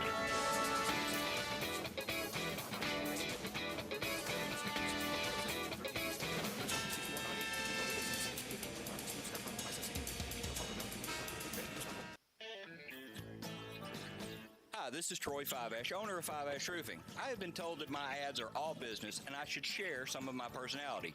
Okay, I love tongue twisters, like the one about the terrific tasting toast by Taste Tester Toaster, or Big Black Bugs, Bleed Blue Blood, and of course Sally and her seashells. Or of course the ever-present I'm a mother pheasant plucker, I pluck mother pheasants. Okay, enough of that. If you want an honest, fair, reasonable roofing, siding, or gutter estimate, call Fiveash Roofing at 367-0050. That's exactly what you'll get.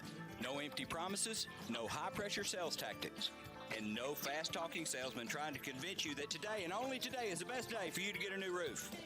For the record, the best day to get a new roof is when you're ready for one. Fiveash Roofing, fair, honest, and ethical. 367-0050 or memphisroofer.com.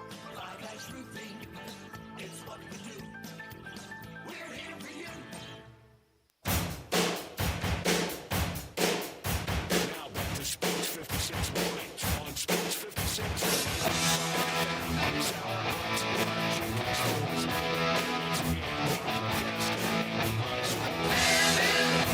Welcome back, everyone. 9:55 the time. Wrapping up our Wednesday edition of Sports 56 mornings. Again tonight, Timberwolves and Thunder. Western Conference Finals, Game 5 from OKC.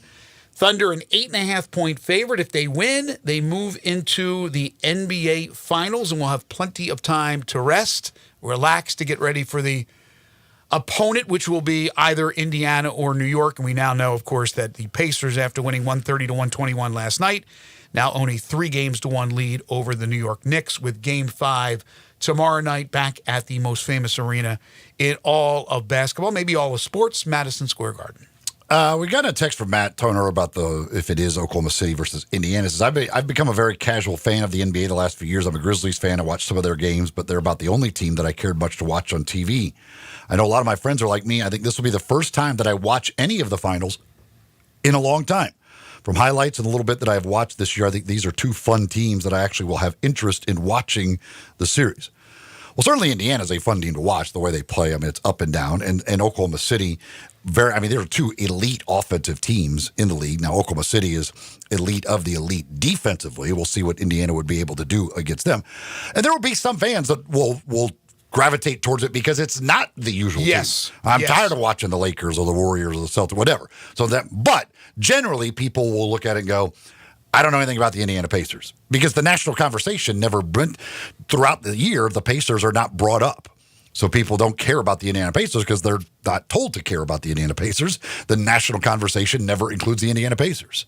Oklahoma City this year, because they were so good, were part of the national conversation, but still not nearly as much as the Lakers, the Warriors, the Knicks, and those types of teams. So the people that don't really care one way or another, they're just kind of like, they follow it from a distance. They're like, I haven't really heard anything about Indiana. I hear a little bit. I think Oklahoma City's got a really good player, but I don't know much about them. It's not the Lakers. It's not the Warriors. I don't care. Also, just by sheer numbers. City pride. Not that everybody cares about the Knicks or going to watch the Knicks. There's 8.5 million people in New York City. That's just New York City. Not counting the surrounding areas, the metropolitan area that follow the Knicks or are fans of Knicks. Again, everybody's not watching, but that's a lot of people. That's a big pool to get their fans from to help with the TV ratings, as opposed to Indianapolis and especially Oklahoma City. Fleet Feet, the place to go to get all your running gear. Want to make sure you get shoes that are just right for you, and they can do that at either one of their two locations in East Memphis. They're in the Laurelwood Shopping Center in Collierville, Poplar, and Houston Levy, next door to Huey's. Go in, see them. They take a look at the way you run, the way you walk, and they get you fitted with shoes that are just right for you. Plus everything else that you need, all your running gear. Doesn't have to be running, it can be walking, exercising, anything. Go see the folks at Fleet Feet. Our thanks to Thaddeus Young, to Michael Cole, and Parthu Pajai for joining us on the program today. We're back tomorrow, starting at 7 a.m. Among our guests, Blake Topmeyer from SEC Meetings in Sandestin, Kerry Miller on Major League Baseball. Coming up next, it's Wolo and Friends on Sports 56. Once again, pinch hitting for Wolo is Brian Dacus and our very own Elijah Seegers. For Eli and Elijah, I'm Greg. Have a great day, everybody.